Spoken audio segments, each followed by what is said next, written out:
झाला प्रेतरूप शरीराचा भाव, लक्ष्यला ठाव स्मशानीचा, रडती रात्रंदिवस काम क्रोध माया, मनती हाय हाय यम धर्म.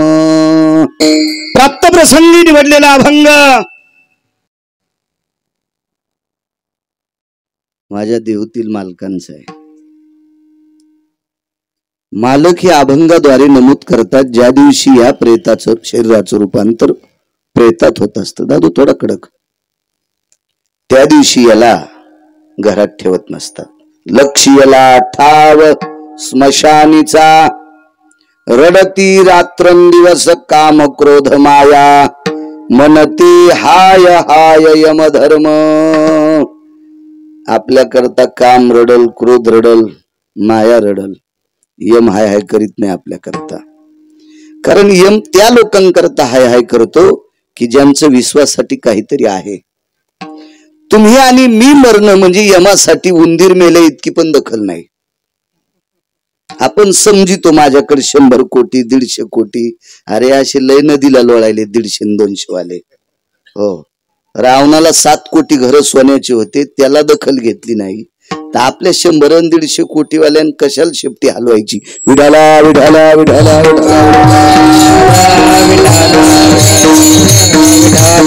आपली दखल घेत नाही यम. मनती हाय हाय यम धर्म, आपल्यासाठी तो करत नाही. त्याला दर्जेदार व्यक्ती लागती, अधिकारी व्यक्ती लागती, विश्वामध्ये त्याचं काही आगळं वेगळं अधिष्ठान पाहिजे. अशा व्यक्तीसाठी यम हाय हाय करतो. आपल्यासाठी काम रडेल, माया रडेल, क्रोध रडेल, त्याबद्दल काही दुमत नाही. कारण आपला पिंडच कामातून क्रोधातून याच्यात मायात गुंतलेला आहे. त्याच्यामुळे हे रडतील ना आपण, मात्र यम मात्र हाय हाय करीत नाही, एवढी मात्र दखल आहे. विठाला विठाला विठाला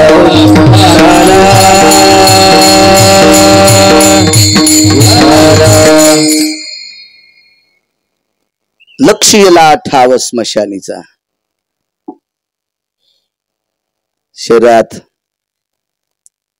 एक बारीकशी ज्योत असती, तिला आपण आत्मा म्हणतो. ते गेलं की काम संपलं. बघतो माणूस किती मोठा आहे, त्याच्याकडे संपत्ती किती, त्याच्याकडे जमीन किती, त्याचे नातेवाईक किती मोठे, त्यांनी नातेवाईकावर प्रेम किती केलं, सामाजिक क्षेत्रात काम किती मोठं होतं, आध्यात्मिक क्षेत्रात काम किती मोठं होतं, याचा तेव्हा इतका सुद्धा विचार केला जात नाही. राजीव, जी माणसं आपण गेल्याच्या नंतर रडतात का, तीच माणसं आपल्याला बाहेर काढायचं साहित्य तयार करतात. काढा काढा म्हणती आता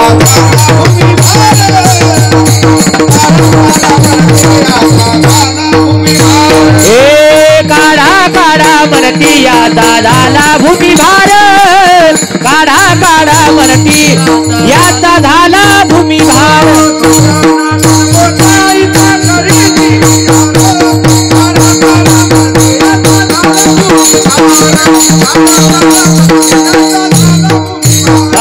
स्वजन गणगोताईचा करीती विचार, काढा काढा म्हणती याचा झाला भूमिभार, काढा काढा म्हणती याचा झाला भूमिभार.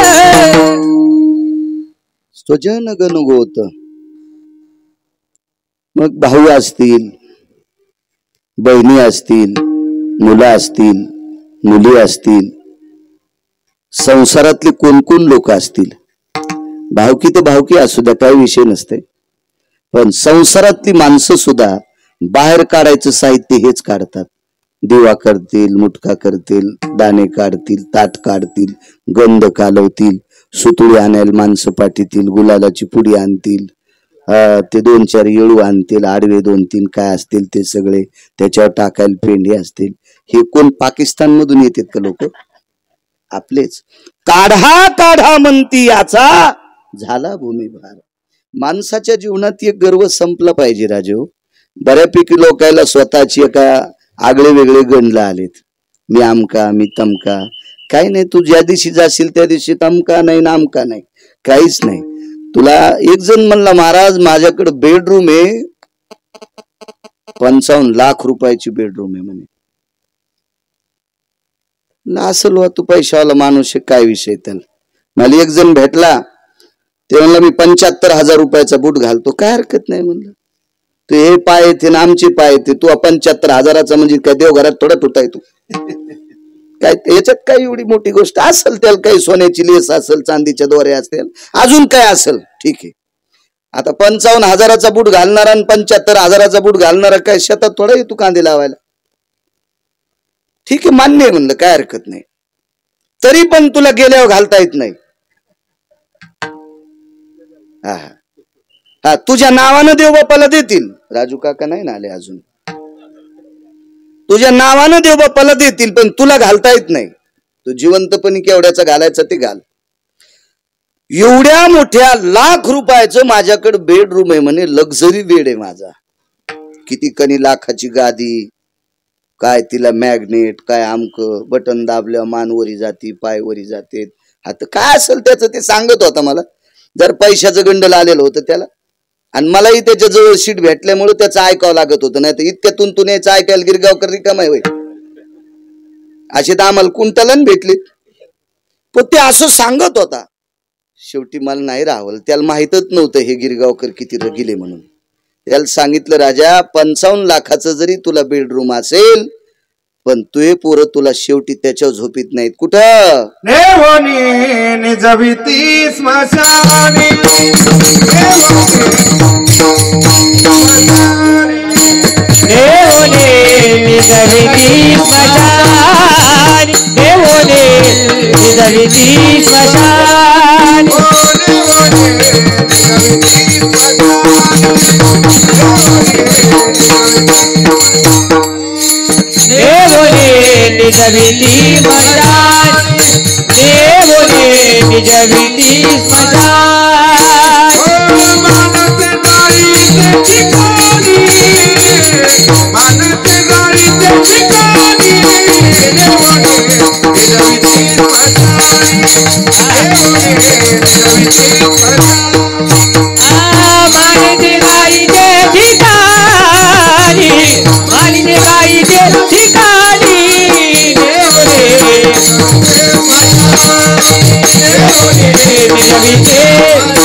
नेवोनी निजविती स्मशानी, मानसे जाळीती त्या ठिकाणी.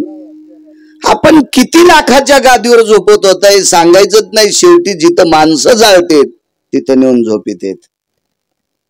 पाहिली मी जागा सारीलेली ती येताना. त्या जागेवर झोपावं लागतंय. निसर्गाचा नियम आहे, श्रुतीचा नियम आहे, शास्त्राचा नियम आहे, वेदाचा नियम आहे, पुराणाचा नियम आहे, ऋषी मुनींचा नियम आहे, या संप्रदायाचा नियम आहे. या शरीराचं रूपांतर प्रेतात झालं की त्याला घरी नाही, लक्ष्याला ठाव स्मशानीचा, स्मशानात नेतात. पण प्रेतात रूपांतर कधी होतं? या शरीराचं आणि आत्म्याचं कनेक्शन तुटलं रे तुटलं की मग मंगळवेड्याचे मालक सांगतात,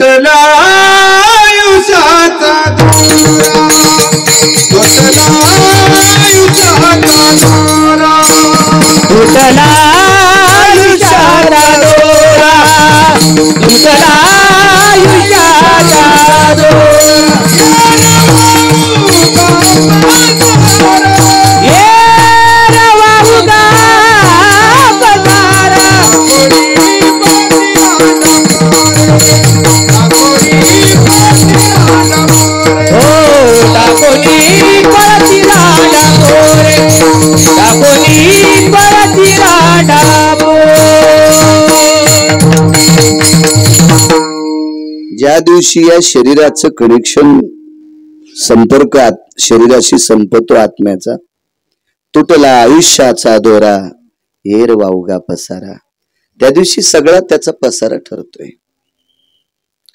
आदरणीय स्वर्गीय कारभारी अण्णांना एक प्रगतशील शेतकरी म्हणून या परिसरातलं आगळं वेगळं नाव आहे त्यांचं.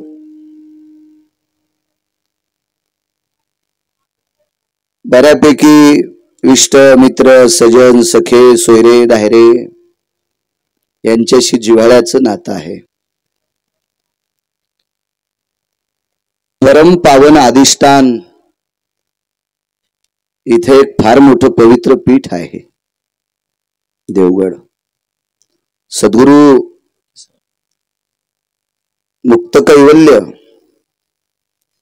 तेजोनिधी वैकुंठवासी गुरुवर्य सद्गुरु किशनगिरी बाबांचं तिचं समाधीधन आहे, समाधी स्थळ आहे. अशा पवित्र अधिष्ठानावर गुरुवर्य सद्गुरु प्रातस्मरणीय परमपूज्य सद्गुरु भास्करगिरी बाबाजी आहेत. अशा ह्या अलौकिक साधूंच्या सानिध्यात विश्वाच्या मालकाशी नातं असलेली ही साधू लोक, साधू कोणालाही म्हणायचं नाही. आणि एक लक्षात ठेवा जा, कोणाच्याही पायावर डोकं ठेवी जाऊ नका, याचं जरा भान ठेवत जा. कपडे गंध गिंद टिळे टोपी केले म्हणजे हे तुम्ही महाराज म्हणता. ही तुमची, मला आता असं वाटतंय तुम्ही कोणालाही महाराज म्हणता, एक तर तुमची जीभ श्रीमंत आहे, म्हणजे तुमची वाणी श्रीमंत आहे म्हणून म्हणता. आणि दुसरं एक वाक्य सांगतो, तुम्हाला राग आला तर मग कीर्तन घेणार नाहीत नका घेऊ, तुम्हाला 30 गाव पठ्ठ्याल 36 गाव. एक तर तुम्हाला कळत नाही म्हणून म्हणता विठाला विठाला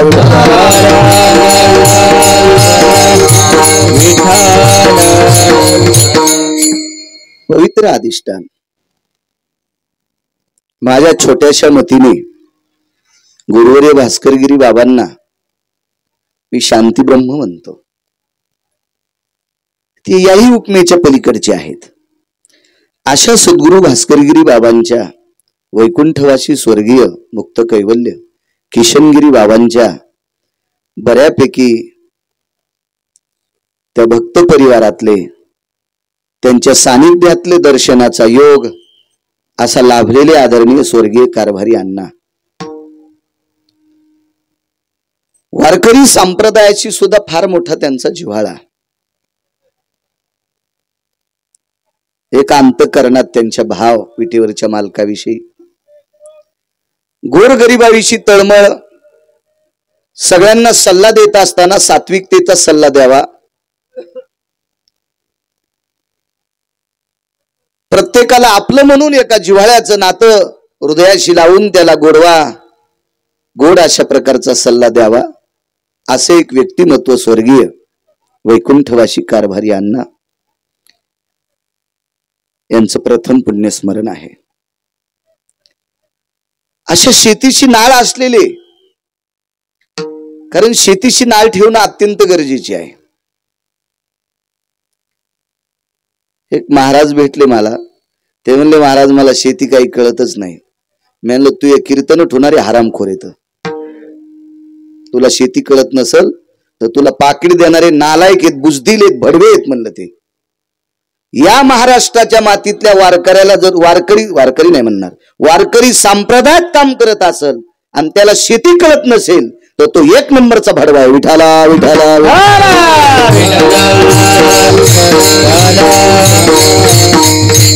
ठीक आहे, तुला पेरता येत नसेल मी मान्य करतो, ऊस तोडता येत नसेल तेही मान्य करतो, कांदे लावता येत नसतील तेही मान्य करतो, पण शेती कळाली. वारकरी संप्रदायात यायच्या अगोदर शेती कळाली पाहिजे, मग संप्रदाय कळावा. कारण शाकाहार हा वारकरी संप्रदाय टिकवतो महाराज. तुळशीच्या माळीचं सत्व जर कोण सांभाळीत असेल तत्व, तर वारकरी संप्रदाय सांभाळतोय. आणि वारकरी संप्रदायाला तुळस सांभाळण्याची ताकद कोण देत असेल तर माझा शेतकरी राजा देतोय. एका माणसाला किती मंत्रीपद दिल्यावर त्याला गहू तयार करता येतील? दिल्लीतले मुंबईतले सगळे ढवळ्या कपड्यावाले जमा करा एका जाग्यावर, आणि त्याला म्हण तुमच्याकडे असा मंत्र आहे का कांदे तयार करायचा, गहू तयार करायचा, ज्वारी तयार करायचा, मका तयार करायचा, बाजरी तयार करायचा? नाही नाही. डॉक्टर आहेत का तसे? असं कोणतं इंजेक्शन आहे त्यानं असं फवारल्या बरोबरच गहू तयार होतील? नाही.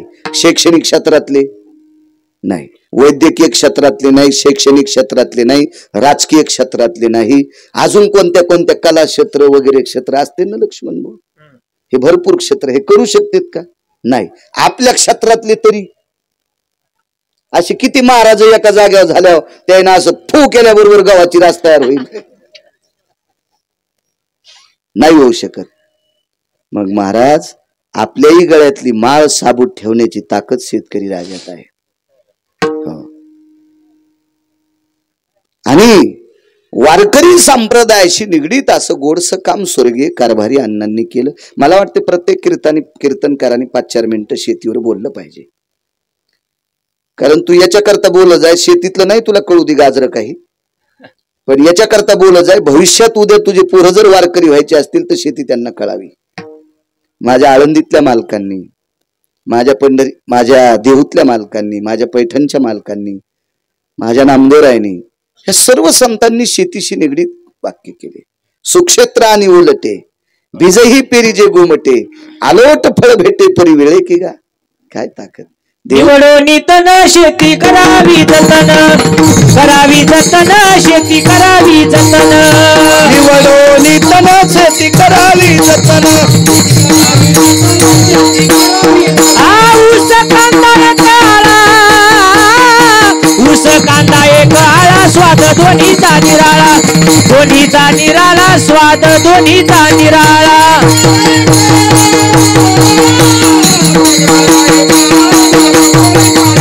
स्वाद दोन्हीचा निराळा. गायक मला भरपूर असते रोजही कीर्तनात, पण आज आनंद आहे. 2 पाठांतरातले बाजूला येत विठाला विठाला.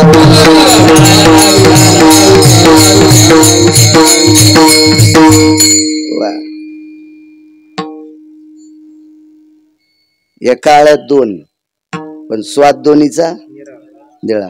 आळंदीतल्या मालकांचं वाक्य काकावर या. निर्या माझी तिख, फक्त इतकंच सांगतो. नाना यांवर आहे, सोबत या त्यांना. उशी गोड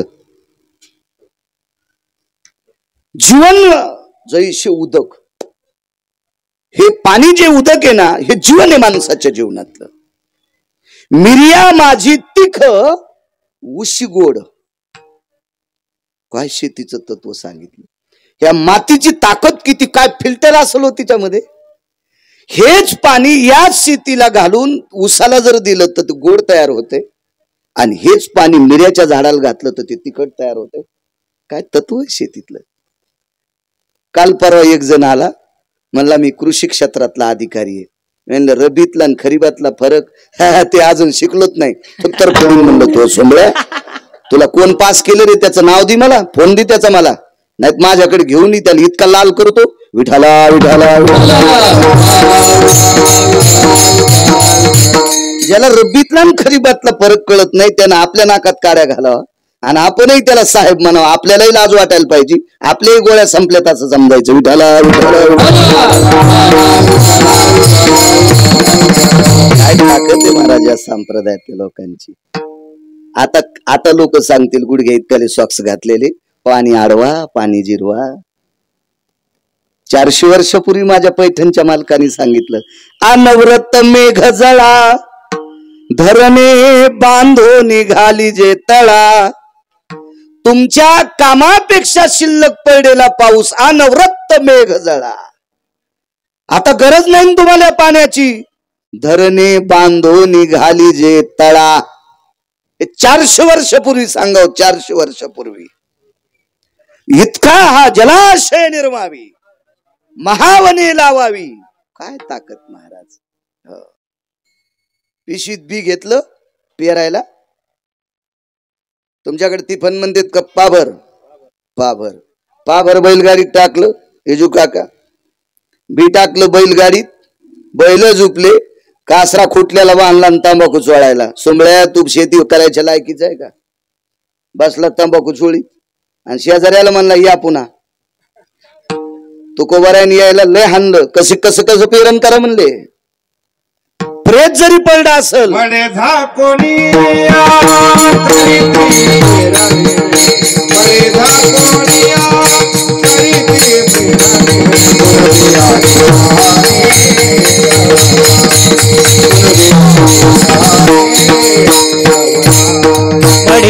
कोनिया करीती पेरणी, पडेधा कोनिया करीती पेरले गुणबियाची वाणी रवला गुणबियाची वाणी रवला. किती तत्पर होता शेतीत. महाराज प्रेम पडला असेल तर एकच सांगावं, आता ती दुपारची वेळ आहे, पेरणी करा. 4 वाजता 5 वाजता बैल चारायला सोडण्याच्या नंतर आपण प्रेताची विल्हेवाट लावू. इतकं शेतीशी दक्ष असलेला संप्रदाय म्हणजे वारकरी संप्रदाय. आणि त्या वारकरी संप्रदायाचे अनुयायी आणि या काळ्या मातीची नाळ असलेलं रत्न स्वर्गीय कारभारी अण्णा, त्यांचं प्रथम पुण्यस्मरण आहे. स्वर्गीय अण्णांना गोड अशा प्रकारचं अधिष्ठान मिळो अशी भगवंताच्या चरणी सार्थ प्रार्थना. आज तसं तर त्यांचं कालच पूर्ण विधी होऊन गेला, पूजा पाठ वगैरे सगळं काही झालं. हो, श्राद्धाचा विधी वगैरे काकांच्या हातानं, मला वाटतं व्याही होते तुमच्या. हो, तुमच्या विजू काकांची व्याही त्यांच्या हाताने काल पूर्ण पिंड तर्पण वगैरे संपूर्ण विधी करून घेतला. म्हणजे कालच्या रात्रीला, परवाच्या रात्रीला या वस्तीवर, या वस्तीच्या शिवेवर एक आर्यमा नावाची पितर येऊन गेली. कारण पुण्यस्मरणाच्या आदल्या दिवशीच्या रात्री त्या पर्व काळावर आर्यमा नावाचा पितर येत असतो. आणि आर्यमा नावाचा पितर येऊन जी व्यक्ती गेली त्या व्यक्तीचा पुण्यपिंड तर्पण झाल्याच्या नंतर ती बऱ्यापैकी त्या कुळातल्या लोकांची पिंड, भाताचे 3 पिंड वगैरे वगैरे त्या प्रत्येकाच्या करण्याचे विधी आहेत. त्या तुम्ही जसं सांगताल तशी ही माणसं करत असतात. त्याचा नियम असतो तो वेगवेगळा. तो पिंड तर्पण केल्याच्या नंतर त्या पिंडाला मिळवावं लागत असतो. त्यावेळेला तो पिंड आर्यमा नावाच्या पितरात विलीन होत असतो. स्वर्गीय कारभारी अण्णा आर्यमा नावाच्या पितरात विलीन व्हावे. आणि आर्यमा नावाच्या पितरात विलिनीकरण झाल्याच्या नंतर मग आर्यमा नावाची पितर त्यांच्याकडच्या 2 लोकांना आमंत्रित करतात. ती 2 लोक, एकाचं नाव आहे चित्र आणि एकाचं नाव आहे गुप्त. या 2 लोकांना आमंत्रित करतात. हे चित्रगुप्त आमंत्रित केल्याच्या नंतर मग त्यांचा लेखाजोखा पाहतात. किती काम चांगलं केलं, काय काय जीवनात सदाचार घडला, किती किती सात्विकता होती, किती पावनता होती, किती पुण्यशीलता होती, किती परोपकार होता, किती त्यांच्या वागण्याला नाविन्य होतं, वैचारिक पातळीची धुरा कशी लेवलनं सांभाळली, या सगळ्या गोष्टीचा लेखाजोखा माणसाईनी सांगायचाच नाही. आमचा पाहुणा लयच चांगला होता, दात पडव माळ घातली तुझ्या पाहुण्यानं, चावणं गेल्यावर किती चांगला होता तो पाहुणा, आम्हाला सांगतोय तुझ्या पाहुण्याचं वर्णन.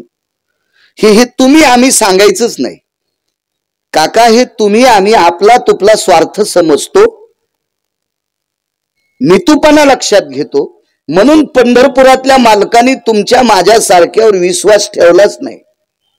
का नाही ठेवला? बाळू महाराजाच्या मुलानं शाळेत एक चूक केली, शिक्षास पात्र आहे तो मुलगा,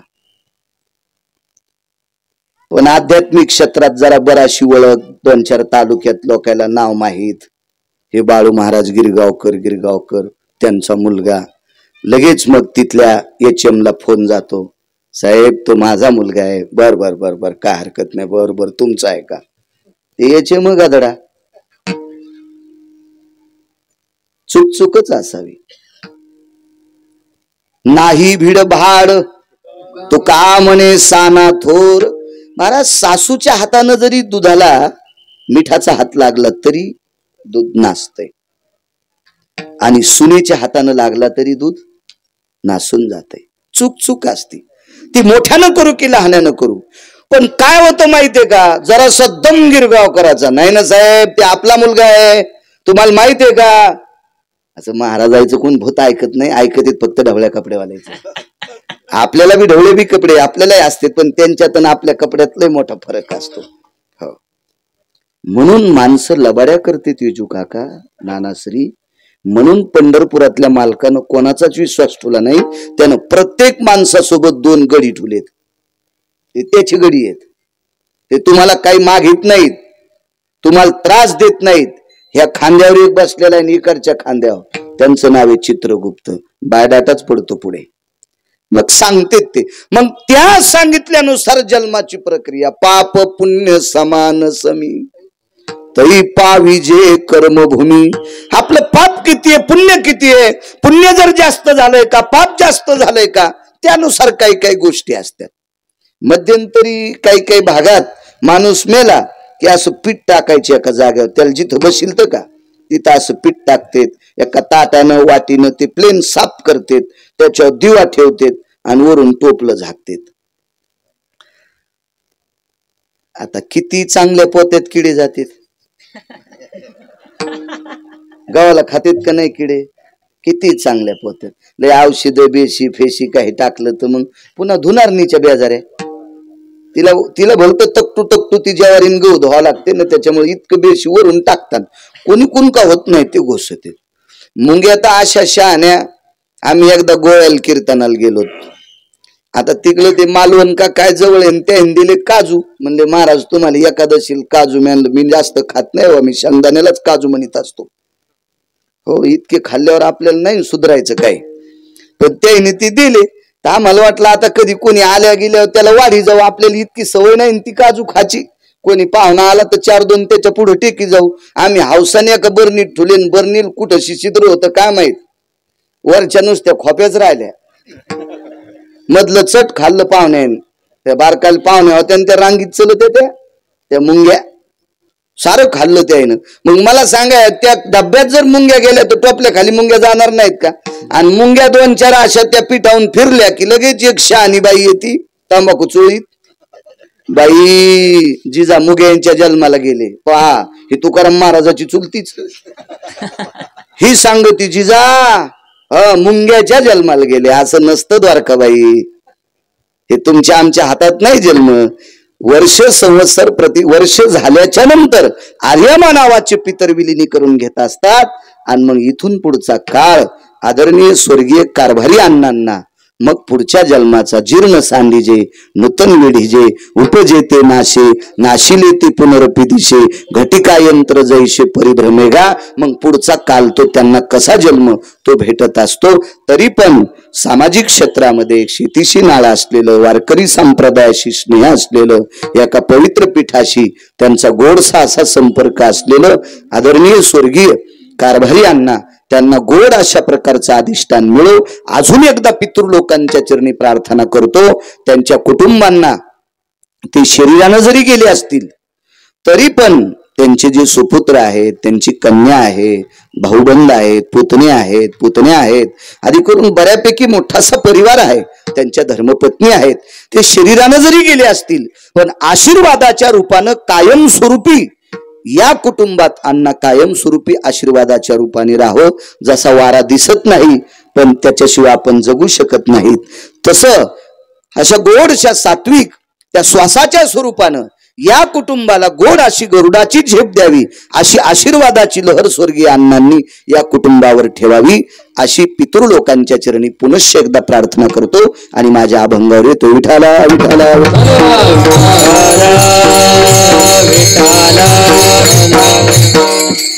या तारखेच्या संदर्भात मला असं वाटतंय का काही 7-8 महिने 5-7 महिन्यापूर्वी तारीख 5-7 महिने होऊन गेले तारखेच्या संदर्भात आदरणीय विजू काका संपर्क करत होते. मला वाटते त्यांचे नातेवाईक पुन्हा पवार तुमच्याशी, काका या पुढे, तुमच्याशी संपर्क करत होते, काका माझ्याशी करत होते आणि येण्याचा योग आला. यावर बर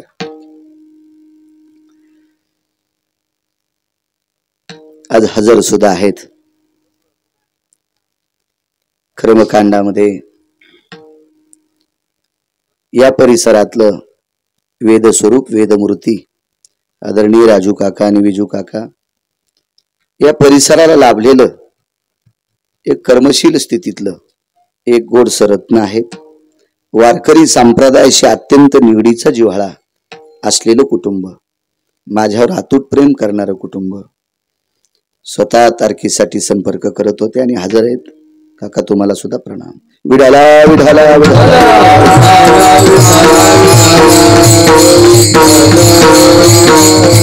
आदरणीय आमचे लक्ष्मणजी महाराज या परिसराला गायन क्षेत्रातली लाभलेली बुलंद तोफ आणि सात्विक वारकरी. मी अजूनही लक्ष्मण बुवाला पॅन्टवर पाहिलं नाही कीर्तनात बरं, आणि एरवी पाहायचं मला काय गरज आहे. मी त्याच वेळेला म्हटलं होतं, आपली एकदा इकडे खाली भेट झाली तिथं म्हटलं होतं मला छान वाटलं तुम्ही धोत्रावर येता. बऱ्यापैकी लोकांना पाकिट आवडत पण धोत्र आवडत नाहीत. प्रत्येक वेळेस जेवढ्या वेळेस पाहिजे, बाकीच्यांना काही असं राग मानू नका बरं का. लक्ष्मण महाराज त्यांनाही धन्यवाद देतो. आदरणीय सचिन महाराज पवार आहेत, गोड गायन क्षेत्रातली बुलंद तोप, त्यांनाही धन्यवाद. काशीनाथ महाराज टेकाळे त्यांनाही धन्यवाद. गिरिजीनाथ महाराज मृदंग क्षेत्रातलं नाविन्यपूर्ण रत्न आहेत, त्यांनाही धन्यवाद. तुमच्या किशोर महाराज गडाकांचे आपल्या तिथेही विद्यार्थी होते, कालच्या भागवतात सुद्धा त्यांचे विद्यार्थी गण आहे. उद्या भविष्यातले हे ज्ञानोबाराय तुकोबारायची चिंतन सांगणारी आहेत. उदाहरणार्थ बाळू महाराज मेल्यावर हेच महाराज येत लागतील ना, उद्या लागतील ना. ह्याही संस्थेला कोटी कोटी. दत्तात्रय महाराज सजगुरे मुसळवाडीकडे असतील, लक्ष्मण महाराज चौगुले मानोरीकर असतील, आणि त्यांचं ज्या दिवशी कीर्तन आणि भागवत नाही अशा दिवशी शक्यतो मला टाळत नाहीत असे उतरेश्वर बापू वांगीकर प्रचंड प्रमाणाचा अभ्यास असलेले उतरेश्वर बापू वांगीकर सुद्धा आहेत. मस्तक माझा पायावरी या वारकरी संतांच्या चोपदार असतील विनेकरी सर्वांना प्रणाम करतो. उपस्थित या कुटुंबाकरता स्वर्गीय कारभारी अण्णांच्या पुण्यतिथी करता तुम्ही एवढे मिळून आलेली श्रोते जनार्दन, या परिवारातले विष्ट मित्र सजन सखे सोयरे धायरे आमूप, या परिवारानं तुमच्याशी काहीतरी देणं आहे, म्हणजे हृदयाचं प्रेमाचं देणं. अशी माणसं या ठिकाणी जमा झालेत. याच्याकरता म्हणतोय, स्वर्गीय कारभारी अण्णांच्या पुण्यतिथीला 2 मुस्लिम बांधव सुद्धा पाहिले मी येताना, ते तिथे बसलेले आहेत. म्हणजे प्रत्येकाशी अंतःकरणामध्ये जिव्हाळा ठेवणारं रत्न स्वर्गीय कारभारी अण्णा. मुस्लिम बांधव सुद्धा आलेले आहेत, त्यांना सुद्धा धन्यवाद. विठाला विठाला विठाला.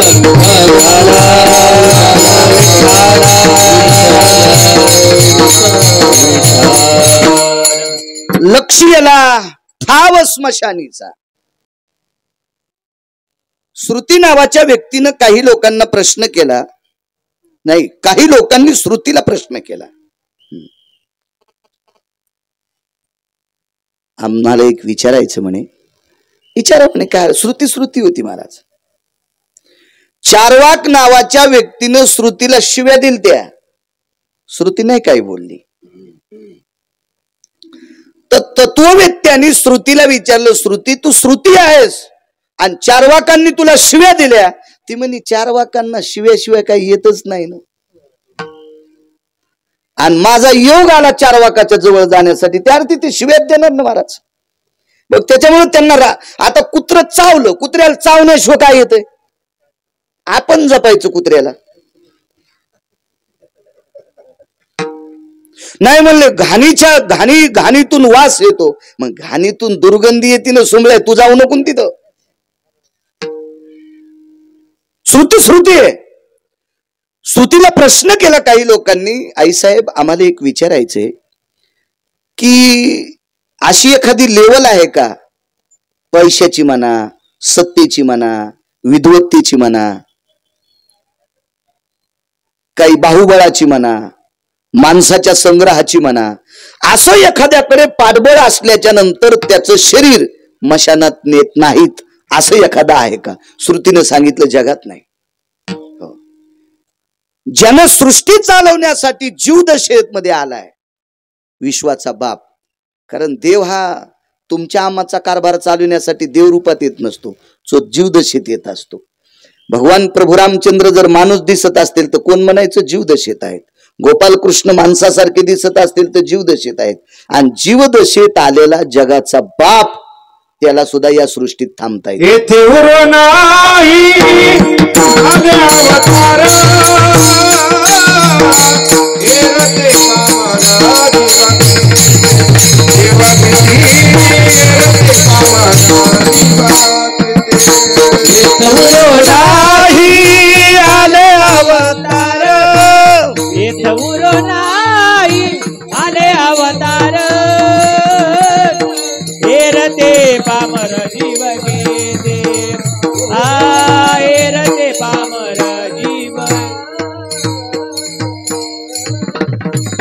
मला सांगा, तुम्हाला आणि मला सांभाळण्यासाठी ज्यानं अवतार घेतलाय त्याला थांबता येत नाही. आपण कोण्या झाडाचा पार? काही काही गोष्टी आपण असं म्हणतो. आता काही मस्ताडेले म्हणत नसतील, तो भाग सोडून द्या. एखाद्याला विचारावं, का हो तुमच्याकडे 1 एकरच जमीन होती, आता 20 एकर झाली. महाराज, साधू संतांची कृपा आणि देवाची कृपा. मग चला, याला मोठं करायची कोणाची कृपा होती? देवाची. म्हणजे आपल्याला मोठं करायचं का भिकारी करायचं कोणाच्या हातात आहे? त्याच्या. मग तोही जीवदशेला आला तरी त्यालाही थांबता येत नाही. मग आपली कथाच काय महाराज? आपल्याला तर ती जागा प्राप्त होणारच आहे. एक जण म्हणला, महाराज नाही, आमच्या घराण्यामध्ये 14 मंत्री आहेत, 14. म्हणलं, ते जर मेले ना तर खुर्ची सगट पेटीत नाहीत. त्याच्या खुर्चीवर दुसरं कोणतरी बसतच आणि त्याला उचलून फुकून देते. त्याची सत्ता पण जागच्या जाग्यावरच राहते. मग तेथे नकले काय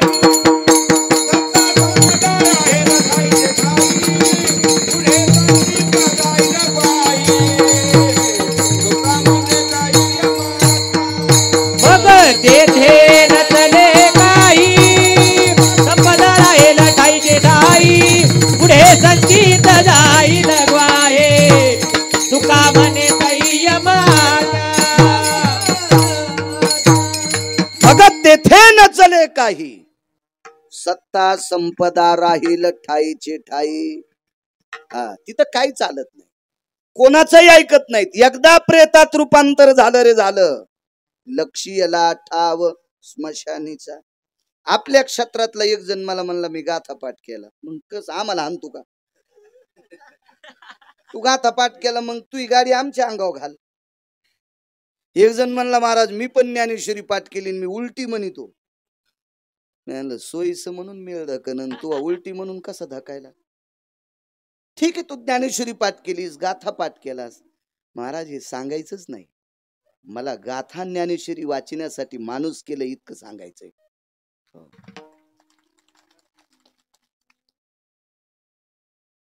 जर आपल्याला कोंबडं केलं असतं ना काका, तर मांसाचे दुकान एकादशीच्या दिवशी बंद आहेत का? नाही, चालूच आहे. कोणत्या पर्वणीवर दुकान मांसाचे बंद येतं? नाही. आपल्याला त्या दिवशी कापला असतं. आपल्यावर किती उपकार आहेत त्या परमेश्वराचे. आपल्याला माणूस केलंय. आणि कशासाठी देह दिलाय बरं? देव दिला देह भजन गो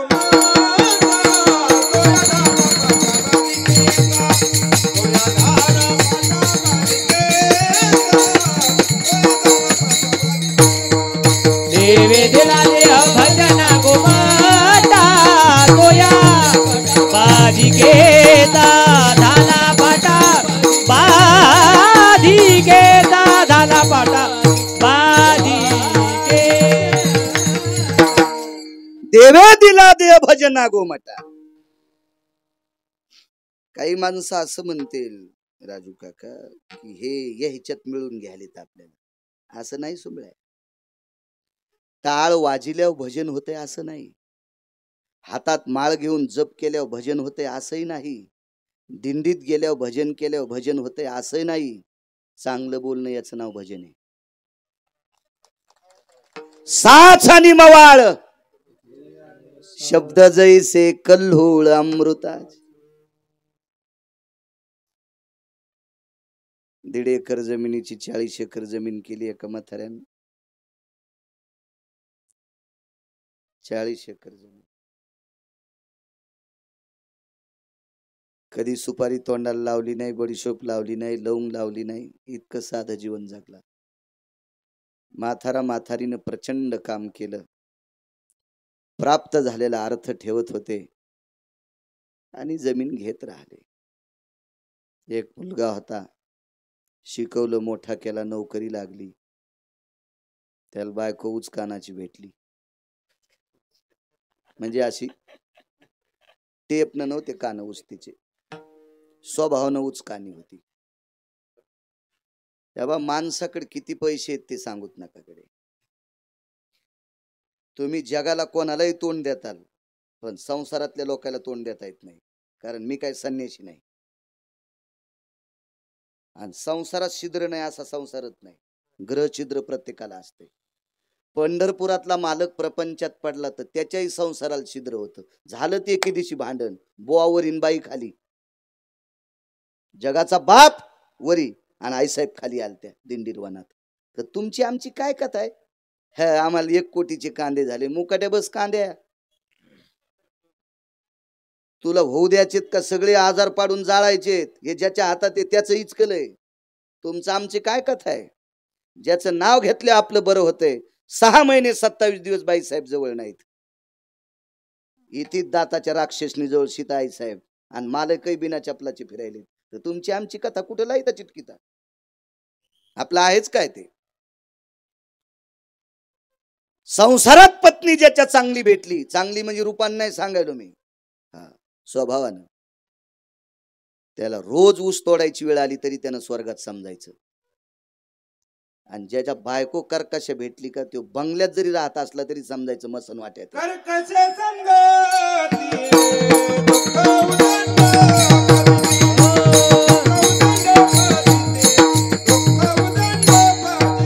कर्कशे संगती दुःख उदंड भजिते, दुःख उदंड भजिते, दुःख उदंड भजिते. कर्कशे संगती दुःख उदंड भजिते. काय कौचकानी भेटली, नवऱ्याला मुठीत दाबलं. गाणं होतं एक काका, लक्ष्मण भाऊ, आठवलं का तुम्हाला? त्याच्याशिवाय हसतच नाही माणूस. तशा कशा गुदगुल्या होत्या. नवरा माझ्या मुठीत ग. आणि मी पण ऐकिलं, मी काय वाचिलं नाही. हे ट्रॅक्टरवाल्याला लय जोर आहे गाणी लावायचा. नाही, माझं मत काय सांगू का तुम्हाला? लावू द्या ना, मी त्यांच्या विरोधात बोलत नाही. पण माझ्या सर्पाचा, इंचवाचा, काट्याचा, कशाही प्रकारच्या भीतीचा विचार न करता शेतकरी राजा 15-15 फूट वाढलेल्या उसात फिरतो. हो, लेकराला जसं जपते तसं त्या पिकाला जपणारा शेतकरी राजा ह्या गाण्याच्या नादात पालथ्या होत्यात ना त्या ट्रॉल्या. किती पाप आहे मला सांगा, किती पाप आहे? जो ट्रॅक्टरचा ड्रायव्हर शेतकऱ्याचा ऊस कुठंच नुकसान होऊ देणार नाही, एक टिपरू, त्याच्या 3ऱ्या पिढीला तहसीलदार जन्माला येणार. महाराज, एवढा मालक पंढरपुरातला उदार आहे. काम चांगलं करायचो, याच नाव भजन आहे, याच नाव भजन आहे. शेतकऱ्याचं एक टिपरू सुद्धा कोणाला घेऊ द्यायचं नाही रस्त्यानं. सुखरूप कारखान्यात नेऊन घालायचं. असा इमाने इतबारीनं जर ट्रॅक्टरचा ड्रायव्हर काम करीत असेल तर लाखो पंढरपूरच्या वाऱ्या केल्याचं पुण्य त्याला प्राप्त होईल. नको येऊ तू आमच्यात. बायको उचकानाची भेटली हेच सांगू लागलो. आणि मुठीतलं बगलात दाबायला किती टाइम लागतो ते तरी गाण्यावाला नवरा मुठीत म्हणलं, हिनं लगेच बगलात दाबला. हे काहीच ऐकणं कोणाचा तुंतून आहे. 40 एकर बापान जमीन कमिली, 45-40 लाख रुपये एकरची जमीन. नोकरी लागल्या किती एकर घेईन येऊ? थकले वडील. भेट झाली चांगल्या माणसाची. काय चाललं रामभाऊ? सगळ्या गोष्टी बऱ्या येतात. मुलगा चांगल्या नोकरीला, चांगल्या हुद्द्यावर आहे. सुनबाई त्याला जीव लावणारी भेटली. पण दोघंही आमच्याकडे लक्ष देत नाहीत. 1.5 एकरची 40 एकर जमीन. भजन कशाला म्हणायचं सांगतोय? भजन भजन भजन असं समजू नका. टाळवाजीलाच भजने असतोय. रात्रंदिवस टाळ वाजून भजन करून तंबाखू खाता असेल तरी तो भजनाच्या यादीत नाही.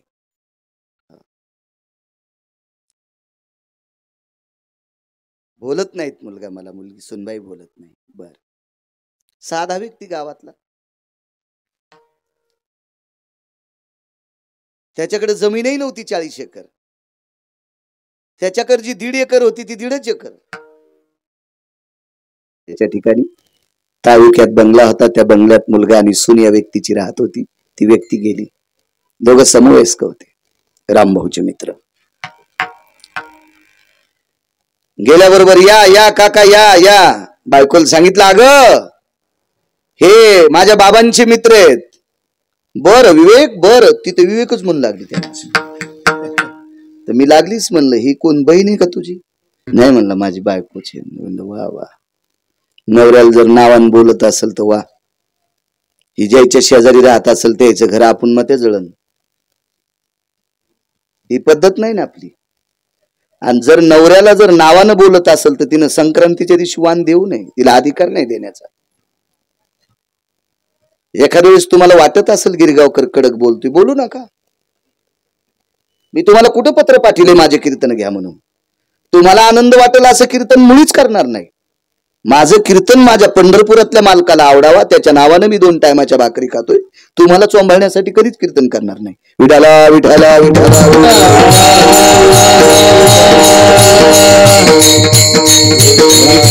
आणि लक्ष्मण बुवा हे कोण आपलं भलं करणार आहेत?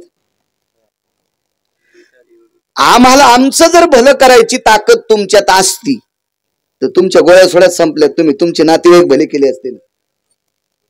आम्हाला कसं करताल? उदाहरणार्थ माझ्या हातात हे पाऊस पाडायचं, मी आधी कुठं पाडला असता? आपल्या शेतात. मग मला कोण चांगलं रामराम घालतंय त्याच्या, आहे का नाही? आपली तुपलीपणा आला का नाही? आपल्यात आहे का ताकद? ती नाही. तुमचं आणि माझं भलं करणारा विटीवर उभा आहे. देता देववीता देता देववीता देता देववीता देता देववीता देता देववीता देता देववीता. कोठे याची सत्ता कोण आहे? कोठे याची सत्ता कोण आहे? देता देववीता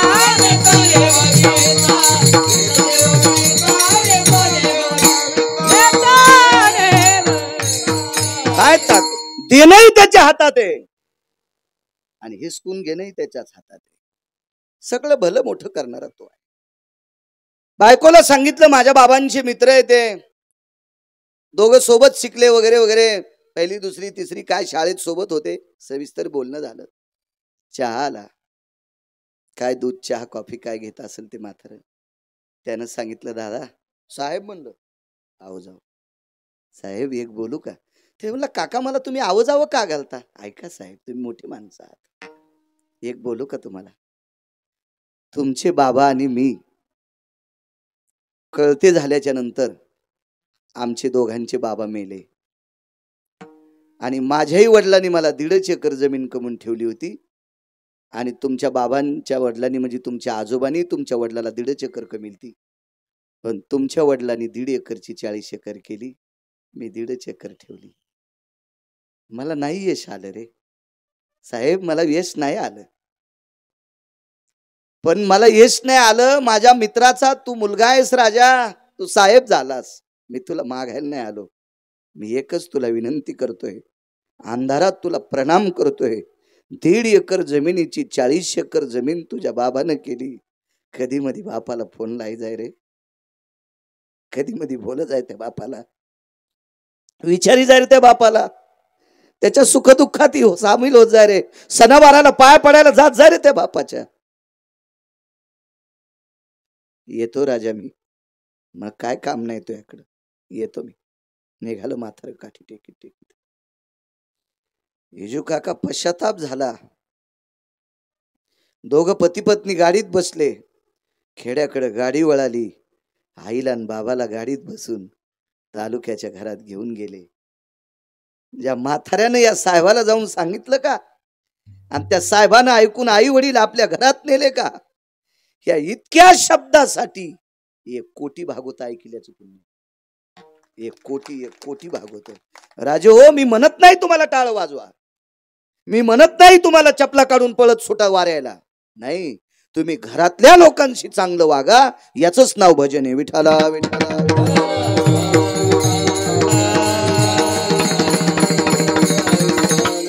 मला मुद्दा एक मांडायचा आपल्या वेळेत. लक्ष याला ठाव स्मशानीचं जावं लागतं. महाराज ज्ञानेश्वरी पाठ असेल तरी जावं लागतंय, गाथा पाठ असेल तरी जावं लागतंय, प्रचंड अभ्यास असेल तरी जावं लागतंय. नाही थांबताय तिथं.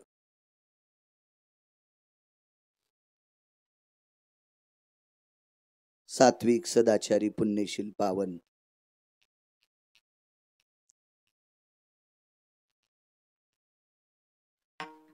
सद्गुरु चोखवर आहे. मंगळवेढ्याचे मालक एका भिंतीचं बांधकाम करता करता भिंत अंगावर पडली.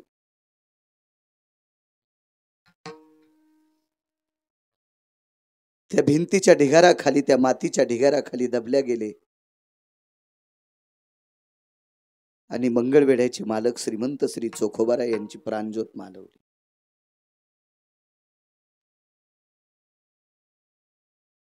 चोखोबारायचं पार्थिव काढण्यासाठी 700 वर्षापूर्वीचा काळ आहे, आताच नाही. त्यावेळेला बिदरच्या बादशाशी संलग्न होता, पंढरपूरशी. म्हणून कामाठी बिदरच्या बादशाच्या सानिध्यातले आले. मंगळवेढ्याला बिदरच्या बादशाचं भांडार होतं, धान्याचं भांडार. तिथे एक ते दामूशेट्टी बापू ते भांडार सांभाळायला होते. दामूशेट्टी 2.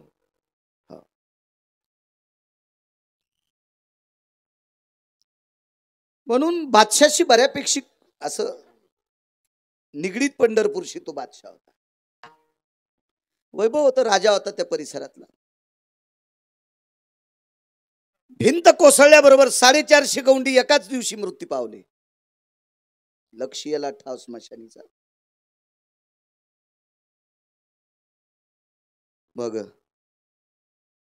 दुर्गंधी होईल. ह्या वासाने, या दुर्गंधीने माणसं मरतील म्हणून त्यावेळेला जेसीबीची व्यवस्था नव्हती. खोरे टोपलेची व्यवस्था. टिकाव खोरे टोपले काय असेल माणसाच्या साहित्य हसान ते ढिगार उकरीत गेले.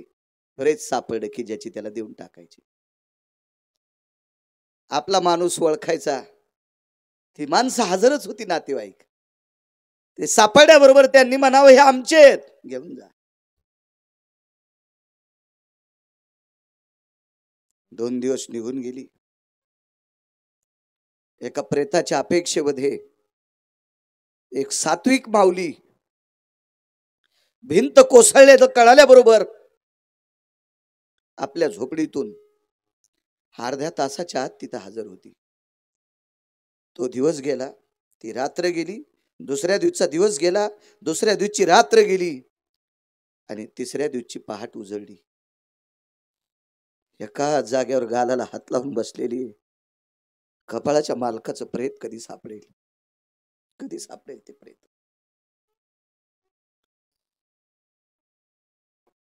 ती माणसं ढिगारा ओढत होती. थकून गेली माणसं. 2 दिवस 2 रात्र झाल्या, थकून गेली. बादशाचं फरमान होतं, 3 दिवसात जेवढे सापडतील तेवढी काढा. 3 दिवसाच्या नंतर दुर्गंधी जास्त येत असेल तर तसेच त्या मातीत दाबून टाका, कारण काढणारी मरतील ना. 10 10:30 वाजले सकाळचे. कोणाचं राहिलेलं एकार्ध प्रेत काढून घेतलं. राजू काका 449 प्रेत सापडले, एकच राहिलं. ते पंढरपुरातल्या मालकाचं अंतःकरण होतं, ते होते चोखोबाराय. तेवढंच राहिलं. मुसलमानाची माणसं होती. गिनती करो भला. 449 माणसं, एवढी संख्या. एक ही बचेवाला आहे पुढे, मुर्दा. हिंदीत मुर्दात म्हणते, एक ही बचेवाला. अरे म्हणले पण नातेवाईक कुठे त्या मुर्द्याचे? गरीबाची बाई भीत होती. नातेवाईक असं म्हटल्याबरोबर मुलगा होता, त्याचं नाव आहे कर्ममेळा. बाळाला सांगितलं, बाळा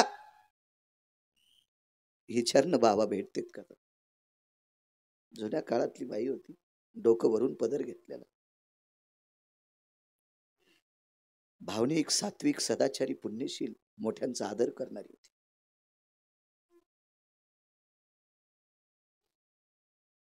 दादा, आमच्या बाबांचं प्रेत. साईला साई मुसलमानाची माणसं त्याच्या तोंडाकडे पाहत होती. 2.5 दिवसापासून भाकरी चक्कन नाही पोटात. काय शरीराची अवस्था झाली असेल.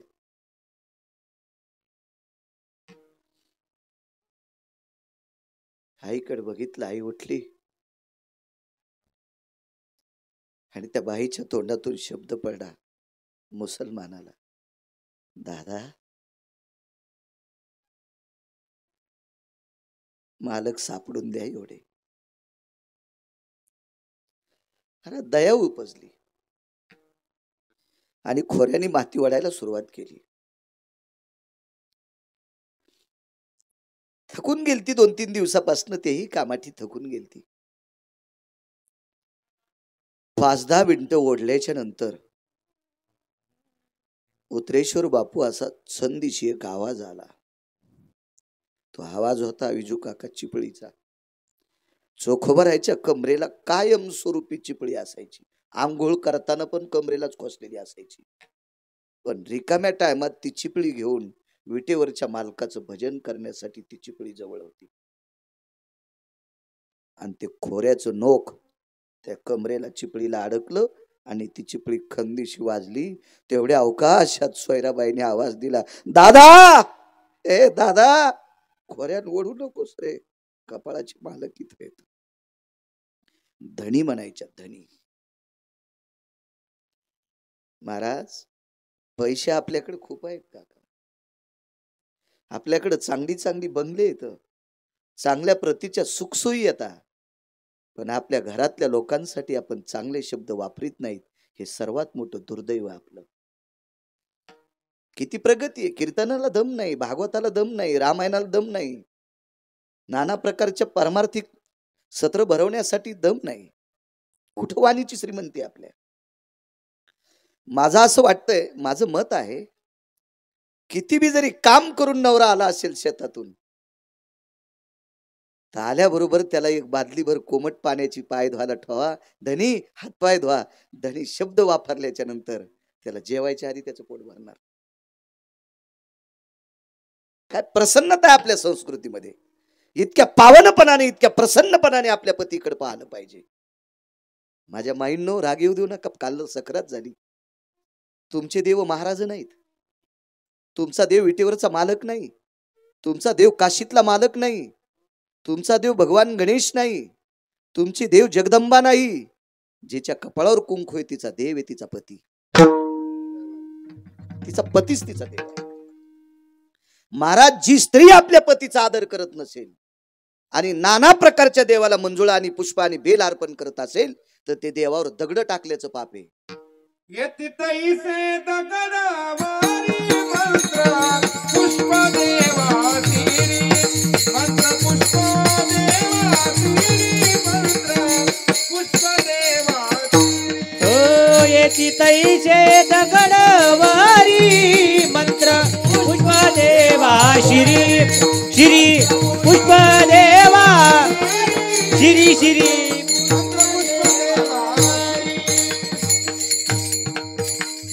काही अर्थ नाही महाराज. आपण रक्ताची नाती जर जपत नसू तर आपल्या गळ्यात माळ आहे का? आपण गंध किती मोठा लावतो, आपण पंढरीच्या वाऱ्या किती करतो, आपण किशनगिरी बाबांच्या समाधीला दर गुरुवारी जातो का? हे नाटक सांगूच नका. जीव लावल्यावर कोण आपलंच होत नाही. येजू काका, तुमच्याकडे एक आधुनिक पद्धतीचं ते मांजर आहे. राजो, त्या मांजराला जिथं बस म्हणलं तिथं ते बसतंय. याचं कारण सांगू, त्याला प्रेम तितकं आहे, त्याला संस्कार तितके येत. डोळ्यानं पाहिलं मी त्यांच्याकडे. तर माणसं नाहीत आपल्याशी होणार. महाराज, दादा शब्द वापरला. मुसलमानाची माणसं, दादा दादा, खोऱ्यानं ओढू नका. जी बहन जी. महाराज, जिथं मालकाचं प्रेत सापडे तिथं मुसलमानाच्या तोंडातून बहीण शब्द पडलाय. आपल्या वाणीची श्रीमंती. तुम्ही जितकं लोकांवर प्रेम करताल का, तितकी तुमच्यावर कोणी करत राहील.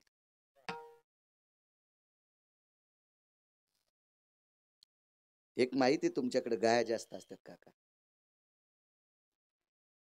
जो गोठ्यातला व्यक्ती सकाळी साफसफाई करायला जातो,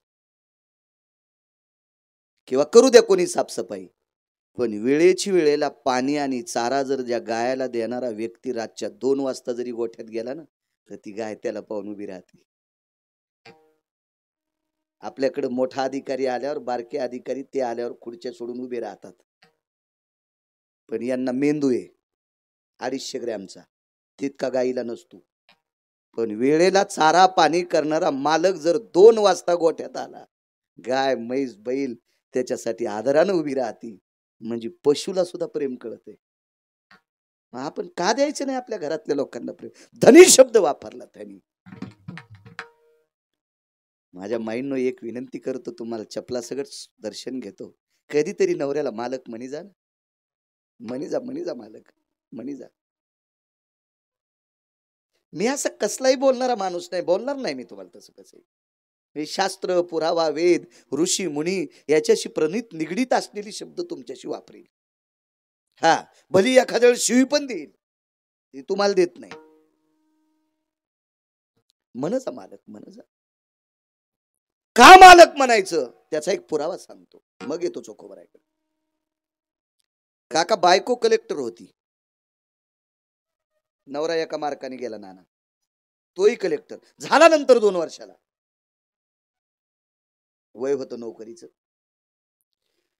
पण लग्नाच्या वेळेला तो कलेक्टर नाही राजू काका, आणि बायको विद्यमान कलेक्टर आहे. पण सत्यनारायणाच्या पूजेला मी म्हणलं बाई नाव घ्या, तर ते म्हणले मी कलेक्टर आहे ते नाही. तर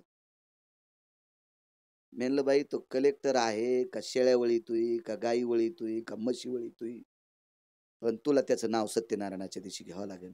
नाही म्हणे महाराज ते नापास झाले तर मी पास झालेत. म्हणलं बाई एक सोपं सांग का, तुला सरळ सरळ कळायचं नाही. हे जोपर्यंत आहे का तोपर्यंत तुझा चेहरा वपतो. हे ज्या दिवशी जाईन का त्या दिवशी तोंड तुझं टोपल्यासारखं होईल.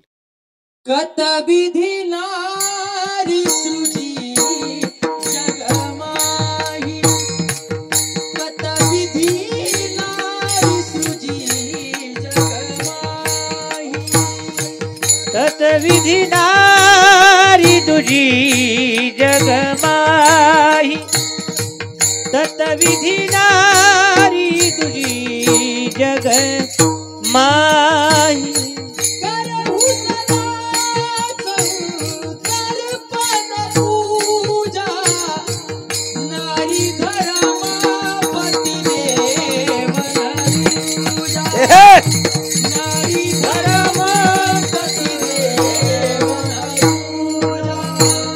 नारी धर्म देवन तुझा, नारी धर्म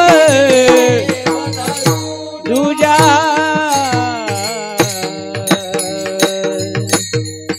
महाराज मुद्देसूद म्हणणारी प्रामाणिक माणसं म्हणजे कोटीच्या नोटा असतात, कोटीच्या. गाता कोणाला येते महाराज?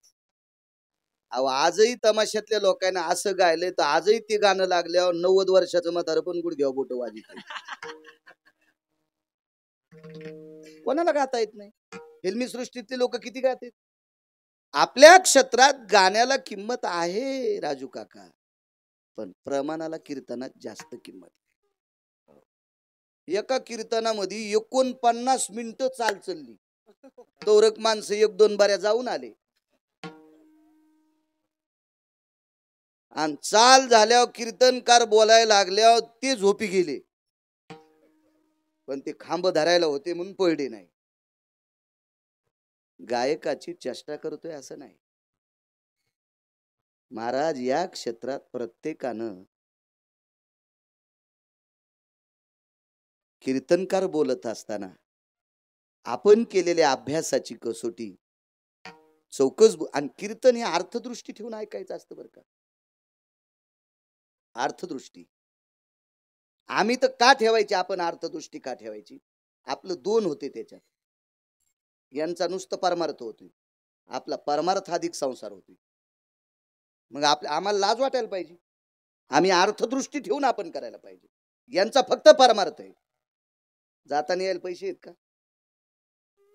खरं बोलायला काय हरकत आहे? नाना आमच्या 2 गोष्टी होत्या, आमच्या परमार्थात आमचा संसार चालतोय. म्हणून लक्ष्मण महाराज आपण अभ्यास करायलाच पाहिजे. ठीक आहे, एखाद्या वक्त्याला आवडत नसेल त्याला आवडत नाही याचा विषयच नाही. तुमचं उचलायची ताकदच त्याच्यात नाही म्हणून तुम्ही आवडत नाही.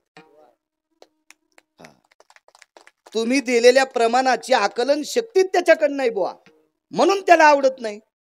आता लेकराला कांदे भाकरी दिल्या त्याला दातच नाही, कसे कांदे खाईन ते? त्याला दूध लागेल ना. तसा ह्यो दुधाळ नसतो म्हणा, ह्यो पेट्रोलवरचाच असतोय. त्याच्यामुळे ते कळत नसेल. अशा वेळेला तुम्ही गपचिक बसायचं, चलती म्हणायचं तोच राहणार. पेरणी तूच कर, रासण्या तूच कर, आणि कंस कापायला तुची, आम्ही रास भरायला येतो फक्त. विठाला विठाला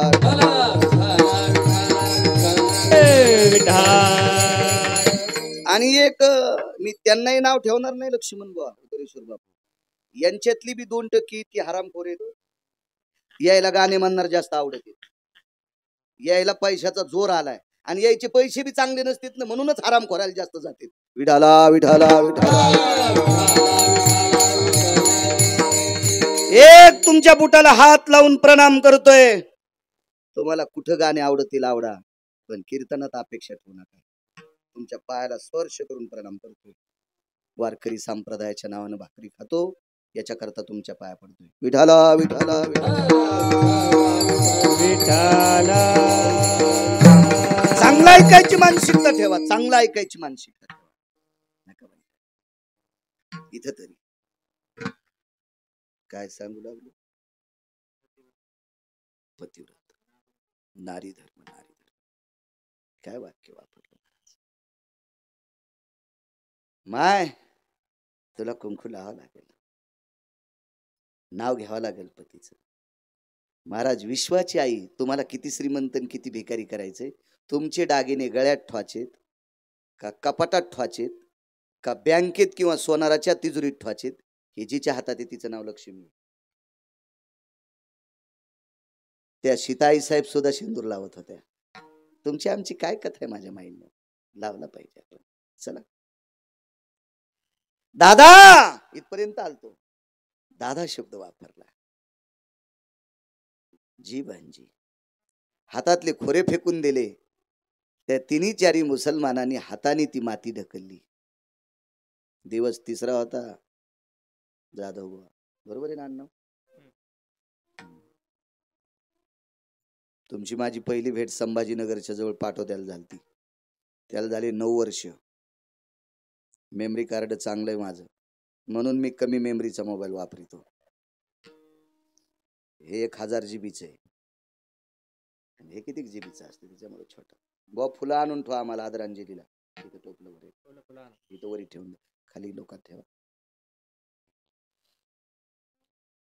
बघा हातानं माती सर केली. इथं बसलेल्या सज्जन श्रोत्यांनो एक लक्षात घ्या, आपल्याकडे केवढा जरी श्रीमंत मेला तर किती तासाच्या नंतर त्याच्या शरीरातून वास येतोय? 12 तासाच्या नंतर दुर्गंधी यायला सुरुवात होत असते. दुर्गंधी दुसरी घुसत नाही. डॉक्टर आदरणीय सरांना एक खुर्ची द्या बसण्याकरता. विठला विठला विठला विठला.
आदरणीय वैद्यकीय क्षेत्रातलं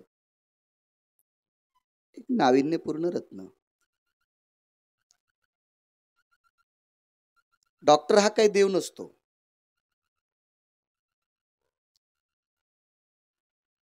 आपल्या वैद्यकीय क्षेत्रामध्ये आटुतेतेनं अभ्यास करून समोर आलेल्या व्यक्तीच्या आजाराचं निदान करून औषधोपचार करणारा एक वैद्यकीय क्षेत्रातला एक दूत म्हणून विटेवरच्या मालकाने त्यांच्याकडे एक मेमरी कार्ड टाकलेलं असतं, एक चिप टाकलेली असते. व्याधीग्रस्तांना व्याधीमुक्त करण्याची ताकद त्यांच्यात असते, आयुष्य देण्याची नाही. आयुष्य वाढवायची ताकद कोणाकडेच नाही, फक्त व्याधीमुक्त करण्याची. स्वर्गीय मुक्त कैवल्य समाधीधन सद्गुरु किशनगिरी बाबांच्या पवित्र शरीरांना ज्यांचा स्पर्श झालेला आहे, त्यांची चर्या म्हणजे सेवा शेवटच्या टप्प्यात आदरणीय वैद्यकीय क्षेत्रातलं एक नाविन्यपूर्ण रत्न डॉक्टर राजीव अरोरा कार्यरत पुणे, आता विद्यमान तिथे असतात. असे एक वैद्यकीय क्षेत्रातले रत्न पहा, सद्गुरु किशनगिरी बाबांना शेवटची चर्या करणारी व्यक्ती. म्हणून अशा पवित्र व्यक्तीला मी सुद्धा प्रणाम करतोय, कारण मोठ्यांच्या सानिध्यात फार कमी लोकांना मिळते. आमच्याकडे एक महात्मा होऊन गेले, एका वैद्यकीय क्षेत्रात फार मोठं दालन, मोठं हॉस्पिटल होतं आणि त्या हॉस्पिटलमध्ये त्यांची लक्ष्मणबा प्राणज्योत मालवली. पण एवढा मोठा साक्षात्कार झाला, एवढा मोठा साक्षात्कार झाला, आजही त्या रूम मध्ये रामकृष्ण हरीचा ध्वनी निघतो. म्हणून कायमस्वरूपी त्या वैद्यकीय क्षेत्रातल्या डॉक्टर साहेबांनी त्या रूमला त्या महाराजांचा फोटो लावून त्या रूमला किलूप लावून टाकलं. वेळ भेटला किलूप उघडून दर्शन घेते. त्या रूम मध्ये पुन्हा कोणाला प्रवेश नाही. ती व्यक्ती गेल्याच्या नंतर त्या भिंती रामकृष्ण हरी म्हणतात. काय ताकद असते महाराज. अशा सद्गुरु समाधीधन किशनगिरी बाबांना त्यांची सेवा करण्याचा योग आदरणीय डॉक्टर साहेबांना आला. वयाचा फार टप्पा ओलांडलेला आहे त्यांचा, आणि ते या ठिकाणी या परिवारासाठी आलेत. डॉक्टर साहेब तुम्हाला धन्यवाद. आदरणीय डॉक्टर गिरगुणे राहुरी, डॉक्टर गिरगुणे साहेब सुद्धा आलेत, त्यांना सुद्धा धन्यवाद. चला माझ्या अभंगावर येतो. त्या तिन्ही चारी साही मुसलमानाच्या माणसांनी हाताने ते प्रेत असं उघड केलं. आता तो डॉक्टर साहेब इथं आहेत. असे काही आजार झाल्याच्या नंतर डॉक्टरी क्षेत्रातले लोक तिथूनच ते प्रेत पॅक करून देतात. आता काल कोविड मध्ये आपण पाहिलं, हे डोक्यातलं काढून टाका, याच्या अगोदरच सांगतोय. आता तर सगळ्यालाच माहित झालंय, भयानक आजार झालेल्या माणसाच्या प्रेताला हात लाईत नसतात. अहो, अंत्यविधीला गेल्यावर स्नान करावं, याचं कारण काय? शास्त्र सांगते म्हणून काही काही नालायकाला आवडत नाही. शास्त्राला काय कळतं म्हणले, पुराणाला काय कळतंय, वेदांना काय कळतंय, ऋषी मुनींना काय कळतंय, तुला काय कळतं भडव्या?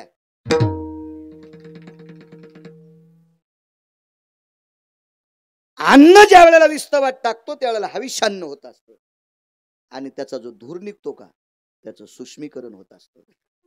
म्हणून तुपाचा थेंब, गुळाचा खडा आणि तांदूळ जर विस्तवावर जाळले तर याच्या धुरानं एक नाना प्रकारचा धूर तयार होतो, आणि ती धूर आपल्या बाजूचे बारीकशे जीवानी नाकाच्या डोळ्याच्या कडेचे जाळून टाकतो. म्हणून त्याला यज्ञ म्हणतात.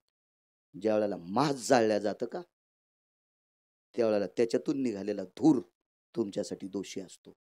म्हणून आपण अंत्यविधीला गेल्यावर आपल्या अंगावर कपड्यावर पडलेला तो धूर आपण घरी आल्यावर सचेल स्नान करायची पद्धत असते. म्हणजे आपण आपले बुट सुद्धा विसरून ठेवावा, ही पद्धत आहे. बघा, एक असा आजार आहे, तो आजार झाल्याच्या नंतर वैद्यकीय क्षेत्रातली लोक त्याला नाना प्रकारच्या एका पिशवीमध्ये पॅक करतात, त्याला नाना प्रकारचे स्प्रे मारतात, आणि त्या प्रेताच्या नातेवाईकाला सांगतात, राजे हो, ह्या प्रेताला जास्त वेळ घरात ठेवू नका, वरूनच तुमचा काही विधी असेल, गंध अक्षदा पूजन करा, नमस्कार करा, आणि या प्रेताची लवकर विल्हेवाट लावा. त्याला अंत्यविधी म्हणतात. म्हणजे वैद्यकीय क्षेत्र सुद्धा दूषितपणाला मानते. आणि 4-2 पुस्तकं शिकलेले म्हणले शास्त्र वेद आम्ही मानित नाही. नको माणूस उमळ्या, तुला कोण काल कसा मानला? 2.5 वर्षाच्या काळात कसे हात धुवू लागले. बायकोचा ब्रश त्या कोपऱ्यात, नवऱ्याचा ब्रश ह्या कोपऱ्यात होता. तिला वाटत होतं नवऱ्याला कोरोना झाल्यावर मला होईन, त्याच्यामुळे तिचा ब्रश ती लांबच खोसून ठेवू लागली. कोरोनानं कसं नीट केलं तुम्हाला, तेव्हा कसं तुम्हाला शास्त्र कळाले, त्यावेळेला कसा वेद कळाला, त्यावेळेला कसे पुराण कळाले, कसे हातपाय धुऊ लागले, कसे कोणाला खेटणं गेले. हा, लुडोचा खेळ खेळणारे थुत्रात थुत्र घालून खेळ खेळत होते, ते पण म्हणले नको लुडो बाबा, त्याला झाल्यावर मला होईल. पण ते खेळणाऱ्याने सुद्धा बंद केलं. कशी भीती वाटती. त्यावेळेला शास्त्र कळते, चपके बसल्यावर, तोपर्यंत कळत नाही. राजे हो, डॉक्टर इथं हजर आहेत, दुसरेही डॉक्टर आहेत, तुम्हा आम्हालाही कळते 12 तासाच्या नंतर प्रेतातून दुर्गंधी येत असते. शरीरासाठी पोषक जे जीवाणू आहेत का, ज्याला पेशी म्हणता येत, असं शिक्षण माझं कमी आहे त्याच्यामुळे एवढा काही अभ्यास नाही, पण मोठ्या डॉक्टरांशी संपर्क आहे त्याच्यामुळे जरा जरा कळतं. आणि थोडंच कळावं, कशाला जास्त कळायचं. माणसानं हुशार लोणचा इतकं व्हा, म्हणजे खाली बसून जेवतोय, वरणा इतकं हुशार झाल्यावर कुठं घालून जेवतो, इतकाच फरक आहे. बस झालं, लोणचा इतकाच हुशार आहे मी. प्रेत 10-12 तासाच्या नंतर दुर्गंधी येते, म्हणून आपल्याकडे प्रेताला रोआचे कापसाचे बोळे नाकात घालणे, कपड्याने तोंड फिट्ट बांधणे, त्याच्यात बाहेरची हवा न जाऊ देणे. शरीरासाठी पोषक ज्या पेशी येतात, या शरीरातला आत्मा गेल्यावर त्या पेशीचं जीवाणूत रूपांतर होतंय आणि त्यानंच ती पोखरायला सुरुवात होत असती आणि मग मात्र त्याची दुर्गंधी सुटती. आमच्याकडे एके दिवशी उंदीर फ्रीजच्या जवळ गेला आणि त्या फ्रीजचं त्यानं वायर एक तोडलं. सल्ला कोणी दिला काय माहित, एक वडी आणली आणि ती वडी त्या फ्रीजच्या खाली ठेवल्याबरोबर त्या वडीतलं काही तोकडा त्या उंदरानं खाल्ला आणि उंदराचा शेवट आमच्या फ्रीजच्या खालीच झाला. आम्हाला काही पत्ता नाही. आम्हाला वास यायला सुरुवात झाली की फ्रीजच्या खाली काहीतरी आहे. ते फ्रीज बाजूला गड्याच्या हातानं सरकिलं तर मोठा उंदीर होता. त्या उंदराच्या पोटात 100-200 आळ्या होत्या. कुठून आल्या? त्या लक्झरीनं आल्या का, विमानानं आल्या का, काय ऑटो रिक्षानं आल्या का, तुमच्या इकडून पश्चिम महाराष्ट्रातल्या आलत्या? नाही. कशा तयार झाल्या असतील महाराष्ट्रात? या शरीरामध्ये ती जीवाणू तयार होत असतात. वास येत असतो 12 तासाच्या नंतर. तिसरा दिवस आहे, 4 वाजलेले येतं. तिसऱ्या दिवशीचे 4 वाजले आणि 4 वाजता ते प्रेत हातानं उघडं करतात. त्यावेळेला एक मुसलमानाचा माणूस जोरात आरडतो, इन्शाअल्लाह, ला इलाहा इल्लल्लाह, रहमिल्लाह, बिस्मिल्लाह, इंशाअल्लाह, हे परवदिगार, हे खुदा, क्या रहमत है, क्या रहमत है खुदा, मुर्दे में से खुशबू आ रही है. राजू काका, त्या प्रेतातून भुक्क्याची आणि मंजुळाची सुगंध येत होता. भुक्क्याचा आणि तुळशीच्या मंजुळाचा सुगंध येत होता. हवलदीर झाले. इंशाअल्लाह, रहमिल्लाह, क्या रहमत है. 2-2 दिवसाला काढलेले मुर्दे कुजट वास येत होता आणि तिसऱ्या दिवशी प्रेतातनं सुगंध येतोय. महाराज, ती माणसं चाकाटली. प्रेत उघडं केलं. अनंत पाप्यांचं पाप धुणारी म्हणण्यापेक्षा तीर्थाचं पाप धुणारी चंद्रभागा जवळ होती. एका मडक्यात पाणी आणलं आणि ते पवित्र पार्थिव धुतल्या गेलं. लक्ष्यला ठाव स्मशानीचं सांगतोय, धुतल्या गेलं. स्नान घातलं त्या पार्थिवाला, बुक्का समर्पित केला, तुळशीच्या मंजुळाची माळ समर्पित केली आणि बऱ्यापैकी चोखोबरायचं नाव होतं. चोखोबराय श्रीमंत नव्हते. अजूनही सांगतो, लक्षात घ्या. आपल्याकडं महाराज किती श्रीमंत आहे याच्याहून मानायचाच नाही, महाराजाचं आचरण किती चांगलं याच्याहून मानायचं. महाराज विमानात बसून आला म्हणजे चांगला असतो का? आणि विमानात कोण बसत नाही? कुत्रे बसायलेत राजो, कुत्रे विमानात बसायलेत, कुत्रे. आम्ही द्वारकेला गेलो, विजू काका, मला एक शीट आलं, माझ्या शेजारी 2 पती बसले होते. याच्यातली बाईन माणूस हे नंतर कळालं, कारण कपडे दोघायला सारखेच होते ना आणि मिशा दोघायला नव्हत्या, त्याच्यामुळे बाई कोणाला आणि माणूस कोणाला म्हणावं हे कळण गिरगाव करायला. पण ते 2 पती होते आणि तिच्या पोटावर अशी एक बारीकशी पिशवी होती आणि त्या पिशवीत कुत्र्याचं पिलू होतं. ते खसकन खिसकल्यावर माझ्या लक्षात आलं, बापरे. लगेच त्याच्या तोंडाला पाणी आलं. तिने टिश्यू पेपर काढला, त्याचं तोंड पुसलं. सासऱ्याला का जेवायला देत नसेल ती नालायक बाई, आणि कुत्र्याचं थुत्तर पुसायली. देवानं वेळच तिच्यावरती आणली ना. कुत्र्याचं तोंड पुसायची. तुम्ही अजून बी लक्षात घ्या, लय लोकायला आकली नाही. 55 लाखाची गाडी घेतली, मला पूजेला बोललं एक जणानं. बरं त्याला कळावून इतक्या रगील माणसाला बोलवा कशाला? यायला एखादं नाही पटलं तरी ते सहन करून घेते. पण त्याने बाळूल बोलिलं गिरगावच्या. आणि मग ती पूजा करायचं ठरले तर मी म्हणलं आता पूजा करायची कसं वा, तू या सीटवर कुत्र बसलंय, रिकाम्या गाडीची पूजा करीत नसते. मग 55 लाख कुत्र्याने दिले का तू?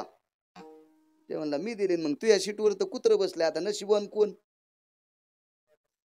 आणि बाप म्हशीच्या गोट्या शेजारी बास टाकली बापाची, आणि कुत्र पुढच्या सीटवर. लय कुत्र्याला कळत नाही कुत्र कुठं बसवा. मी कुत्र्याला म्हणायलो, बऱ्याच कुत्र्यांना कळत नाही कुत्र कुठं बसवा. इतका नालायकपणा झाला हो. चला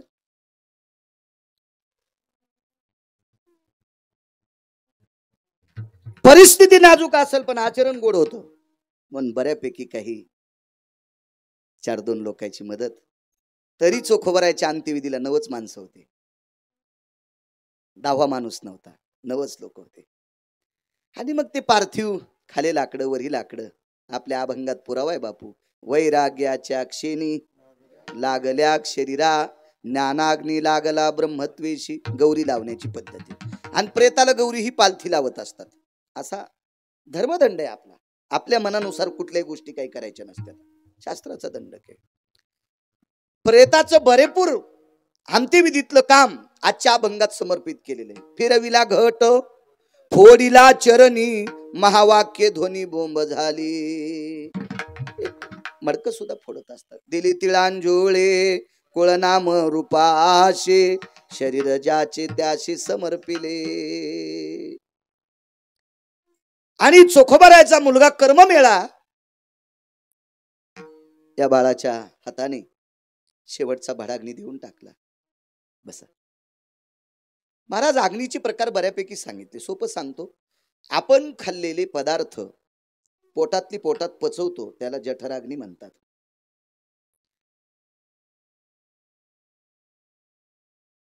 धूर कधी निघत असतो? धूर, वाफा, विस्तवानात निघतात ना वाफा. मग थंडीच्या दिवसात सकाळी सकाळी एकमेकाला माणसं बोलत असताना तोंडातून वाफा येतात, त्या अर्थी पोटात अग्नी आहे की नाही आपल्या? ज्या दिवशी पोटातला अग्नी संपतो त्या दिवशी या अग्नीला, या शरीराला भडाग्नी अग्नीच्या स्वाधीन करावं लागते. मालकाचा पुरावा आहे. स्मशानी नेवोनी भडाग्नी देवोनी, येती परतोनी माघारे, येती परतोनी. स्मशानी नेवोनी भडाग्नी देवोनी, येती परतोनी माघारे, येती परतोनी.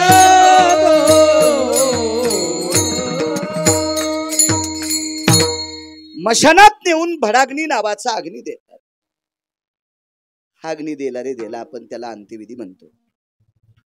तो भडाग्नी नावाचा अग्नी कर्ममेळा नावाचा पुत्र चोखोबरायचा मंगळवेढ्याच्या मालकांचा, त्यानं अग्नी दिला. महाराज हा पुत्र पण फार अधिकारी होता. तुम्ही एकदा इकडे कीर्तनाला आलतात त्या कोपऱ्यात, त्या पांढरी पुलापाशी, तिथं मी त्याचंही चरित्र सांगितलं होतं. उपजताची कर्ममेळा, वाचे विठ्ठल सावळा. महाराज चोखोबरायला मुलगा ज्या दिवशी झाला का त्या दिवसपासून त्याच्या जिभेचा शेंडा विठ्ठल विठ्ठल म्हणत होता. उपजताची कर्ममेळा आणि वाचे विठ्ठल सावळा. महाराज हे अधिकारी लोक असतात, अधिकारी लोक असतात. काही लोकांची पिंड इतके सात्विक, ते ज्याला स्पर्श करते ते विठ्ठल म्हणते, ते भजन करते. महाराज कर्ममेळा झाल्या झाल्या भजन, नामदेवराय झाल्या झाल्या भजन. नामदेवरायचा मुलगा बारस करायचं ठरलं. आता बारस त्याच दिवशी करता येते, त्या दिवशी नामकरण, नाव लक्षात ठेवलं पाहिजे, पण ते नामकरण. आता बारशाच्या दिवशी भगवान विटेवरचे मालक विठ्ठल आले, आईसाहेब रुक्मिणी आईसाहेब आल्या, ही सगळी जण आली. आता नामदेवरायच्या मुलाचा नामकरण सोहळा आहे. विठू बारशाशी आला, विठू बारशाशी आला. पण आता नाव काय ठेवायचं? जनी म्हणे नाम देवा नाव नारायण ठेवा, जनी म्हणे नाम देवा, नाव नारायण ठेवा.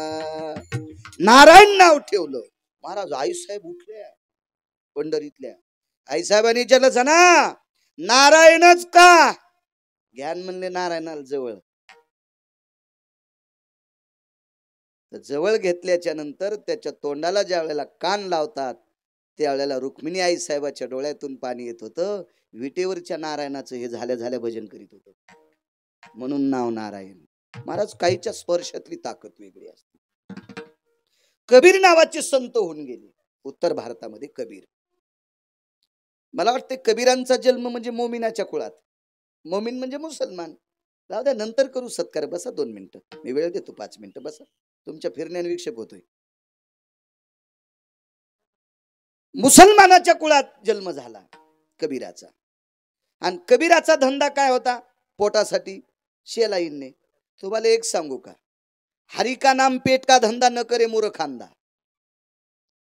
आपण संसारात पडलेल्या माणसाने 2 पैसे जमा केले पाहिजे. बापानं कमिलेले खर्चित असेल तर तो भारत देशात राहायच्या लायकीचा नाही. अर्थ नावाचा पुरुषार्थ संग्रह करणं गरजेचं आहे. हरी का नाम, तू ज्या कुळात जन्माला आला त्या कुळाचं अनुकरण कर. आणि संसारात पडल्याच्या नंतर पोटाचा धंदा कर. हरी का नाम पेट का धंदा न करे मूर्खांधा. पैशासाठी काम करावं लागेल, पैशाला किंमत असते. एक जण म्हणला, काय करायचं महाराज, मी काहीच नाही केलं, कुठं संगण्याचे पैसे. याच्यामुळेच ग्रामपंचायतच्या पत्रात झोपलास.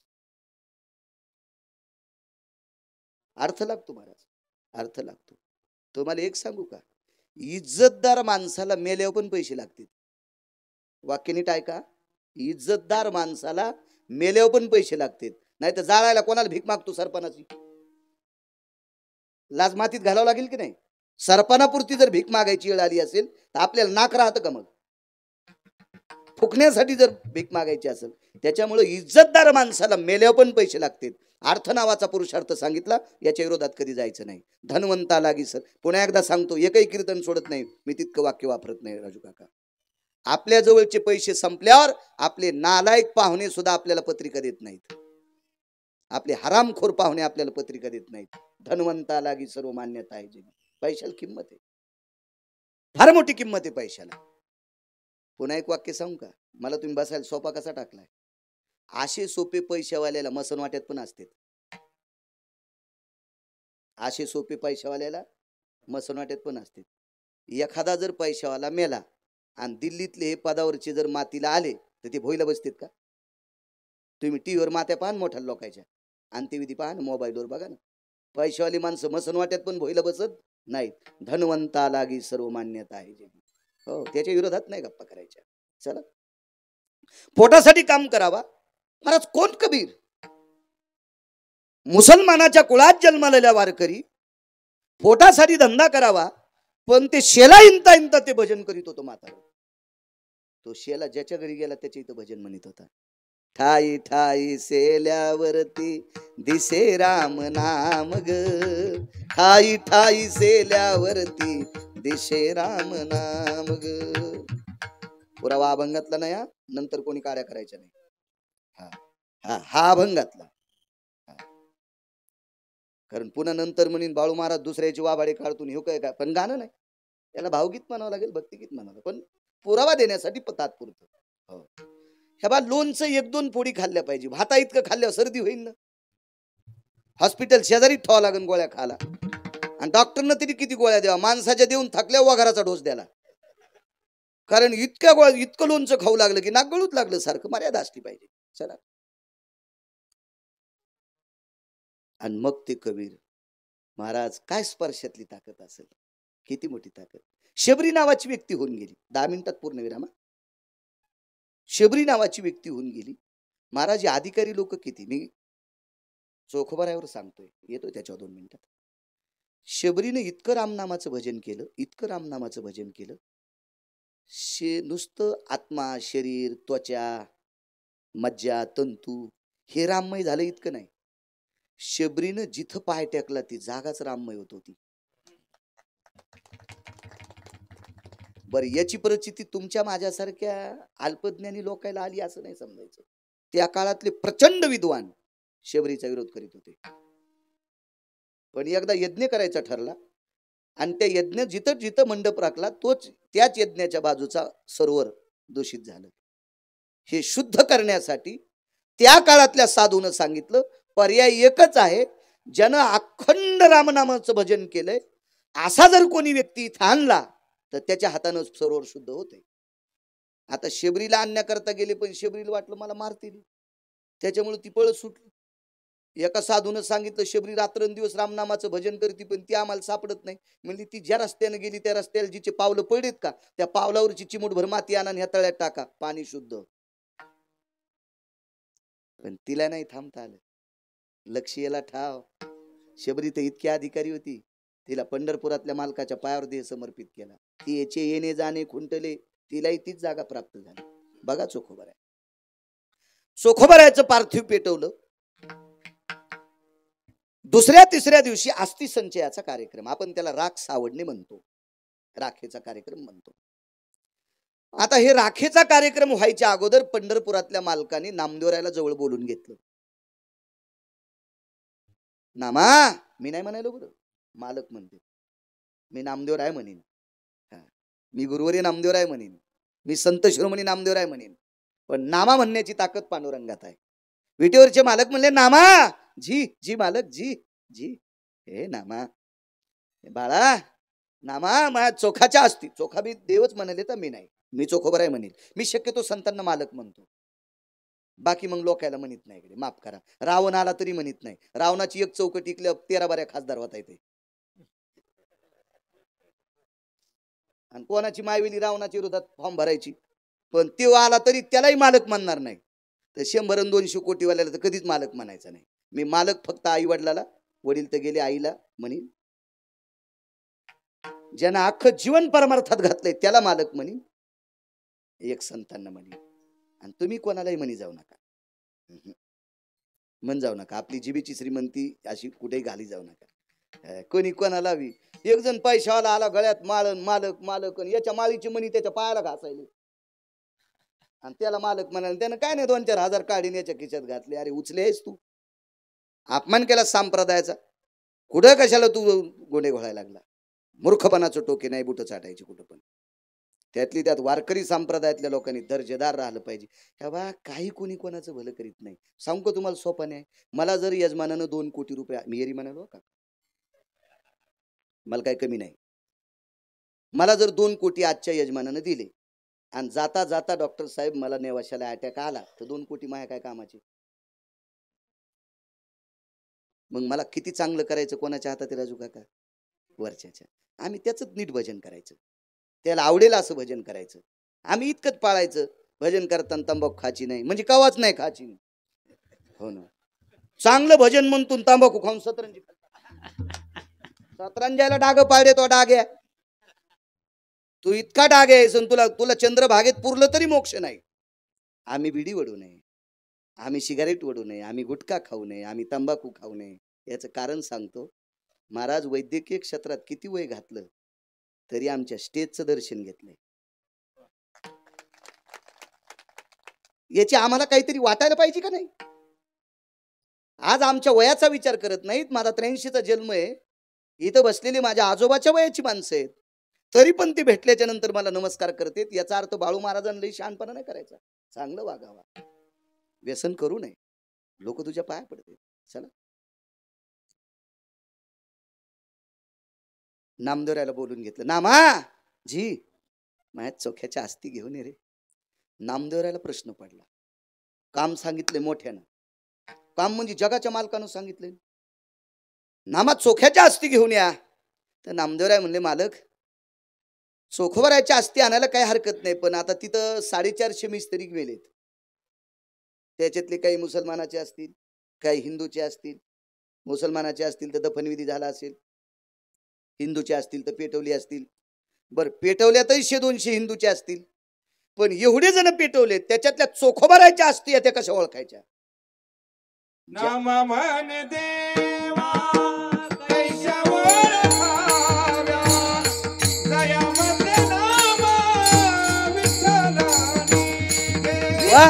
दयामध्ये नाम विठ्ठल निघे नामा म्हणे देवा ज्यामध्ये विठ्ठल जी आस्ती कानाला हाड कानाला लावल्या विठ्ठल निघतय त्या आस्ती चोख भरायच्या. काय पुरुषार्थ असलो. नाम देवे आस्ती आणल्या पारखोनी घेत चक्र पाणी पितांबरे. विटेवरच्या मालकानं पितांबराच्या ओठीत आस्ती घेतल्या. पितांबराच्या ओठीत घेतल्या. काय पुरुषार्थ असेल महाराज. किती पुरुषार्थ भक्तीतला. त्या आस्ती घेऊन दारात समाधी देऊन टाकली. आज दंडक आहे. पहिलं चोखोबारायचं दर्शन मग माझं म्हणजे विटेवरच्या मालकाचं. चोखोबारायचं दर्शन घेऊन चोख व्हा. मग नामदेवरायचं दर्शन घेऊन अंतकरणात नाम घ्या. आणि ते दर्शन झाल्याच्या नंतर जिनं माझ्या पायावर देह समर्पित केलाय तिचं दर्शन घ्या कानोपात्रा. आणि मग विटेवरच्या मालकाचं दर्शन, मग विटेवरच्या मालकींचं दर्शन. पण पहिलं दर्शन चोखोबारायचं. किती मोठा दर्जा असेल. तरी पण राहावं लागलं की नाही. लक्ष्याला ठाव स्मशानीचा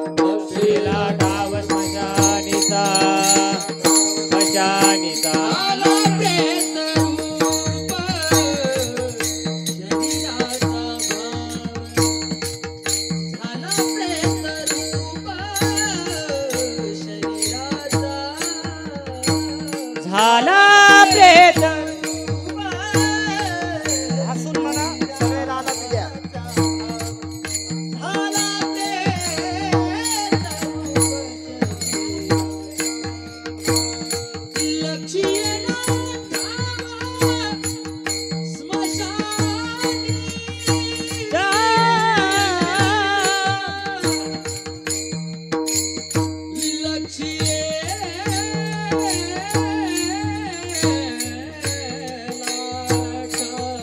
जय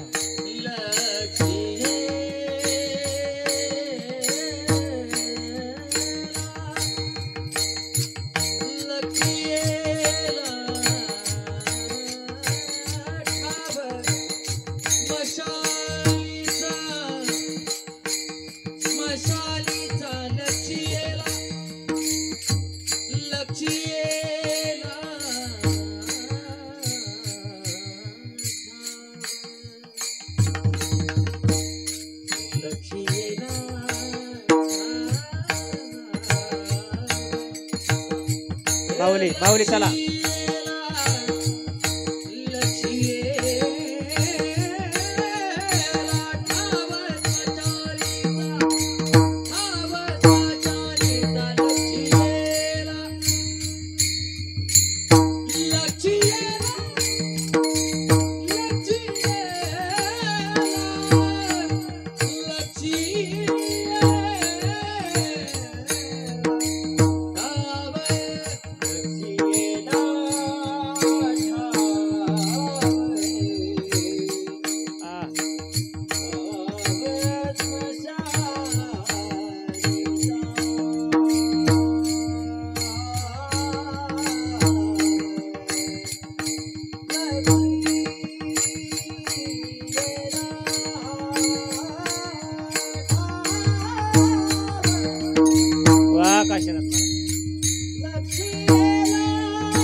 लक्ष्मीला ठाव आवाज मॉनिटर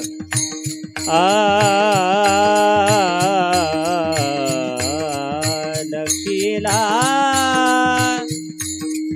ठाव स्मशानी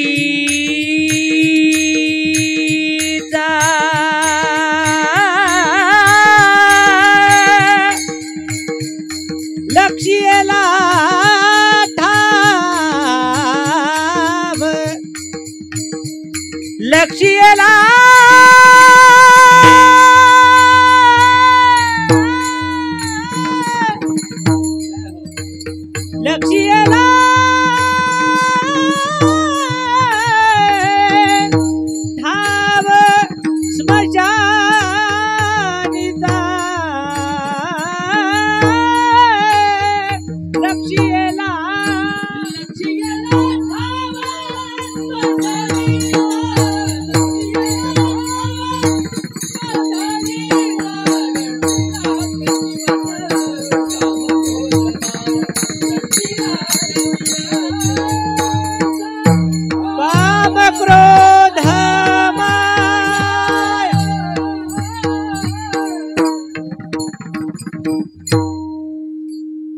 परिसराला आत्तापर्यंत बऱ्यापैकी राजकीय क्षेत्रातून समाजसेवा ज्यांना घडली असे राजकीय क्षेत्रातलं नाविन्यपूर्ण रत्न माजी आमदार चंद्रशेखरजी कदम साहेब मोठ्या उदात्त अंतकरणाने या वारकरी संप्रदायात स्टेजवर येऊन एक या वयाचा टप्पा असला तरी पायात वागता येत नाही तरी पण वाकून एक प्रणाम वारकऱ्याविषयी करणे आणि या सात्विक सदाचारी कुटुंबातले आदरणीय कारभारी अण्णा यांच्या या पुण्यस्मरणाच्या निमित्ताने एक आदरांजली म्हणून त्यांची भेट आदरणीय साहेबांना सुद्धा धन्यवाद.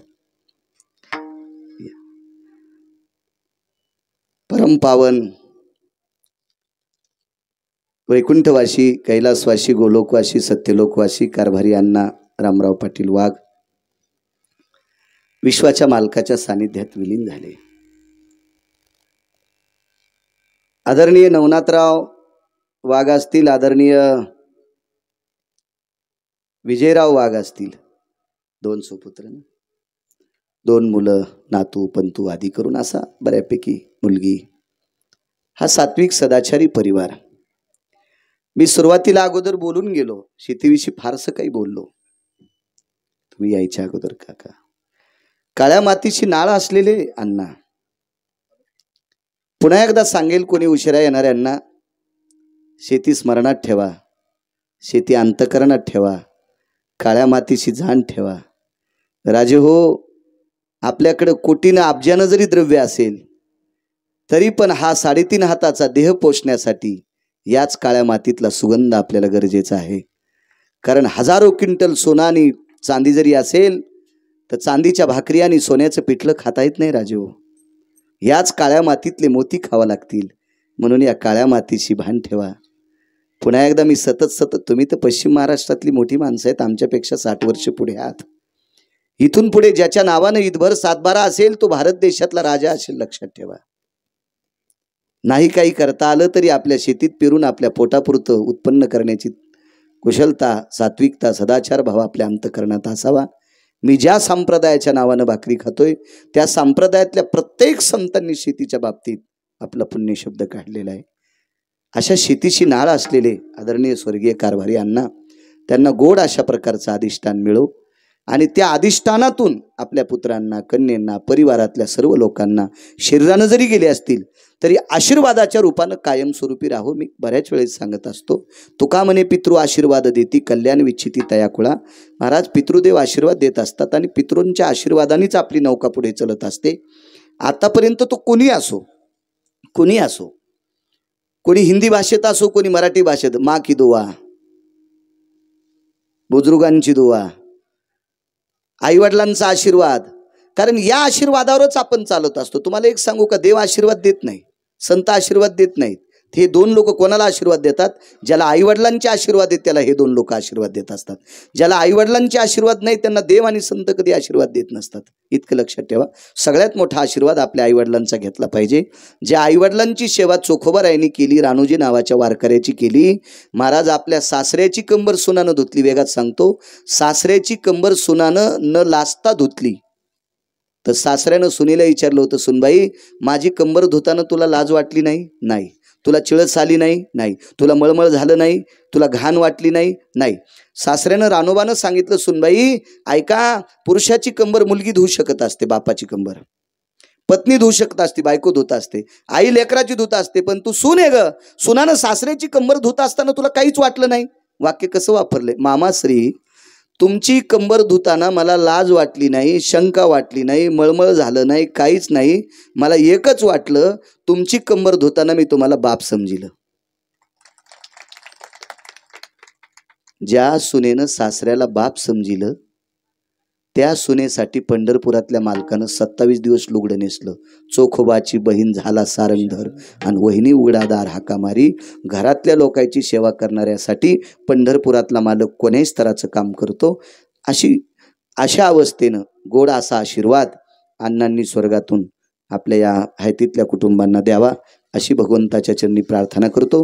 माझ्या वाणीला विराम देतो. निधियाम निधिपते सकलति सुधिय निचंद कला भय जायन्ते व्यालाक्षा भय निधिपति भय तदि सर्व सुधा भय जायन्ते यक्षति किन्नर गंधर्वादि लोकपाल भय दिक्पालो चारुतिहासं परमति हंस हंस परा भय जायन्ते कैलासाधिपतय नमः वैकुंठाधिपतय नमः सत्यं वासं पतय नमः गोलोकाधिपतय नमः हिरण्यश्राद्धो शंकदि श्राद्धो अप्त श्राद्ध भय व्यालाक्षे मुष्टि भवति तंदुल भयति जालाजेव सर्वाति भयो हरिद्राव्यति कुंकुमयति व्यालाक्षति भवस्थिता मुक्त भयाति चंदन विलेपन भय स्थिति जायन्ति लीलाग्र भय जवाग्रो भय जायन्ति सर्वास्थिता रक्तं चंदन समर्पयामि अरक्त पुष्पं समर्पयामि अंगुष्ठाधिष्ठान भयो अंगुष्ठाधिष्ठान भयो अंगुष्ठाधिष्ठान भयो नमः पार्वते पते हर हर हर हर हर महादेव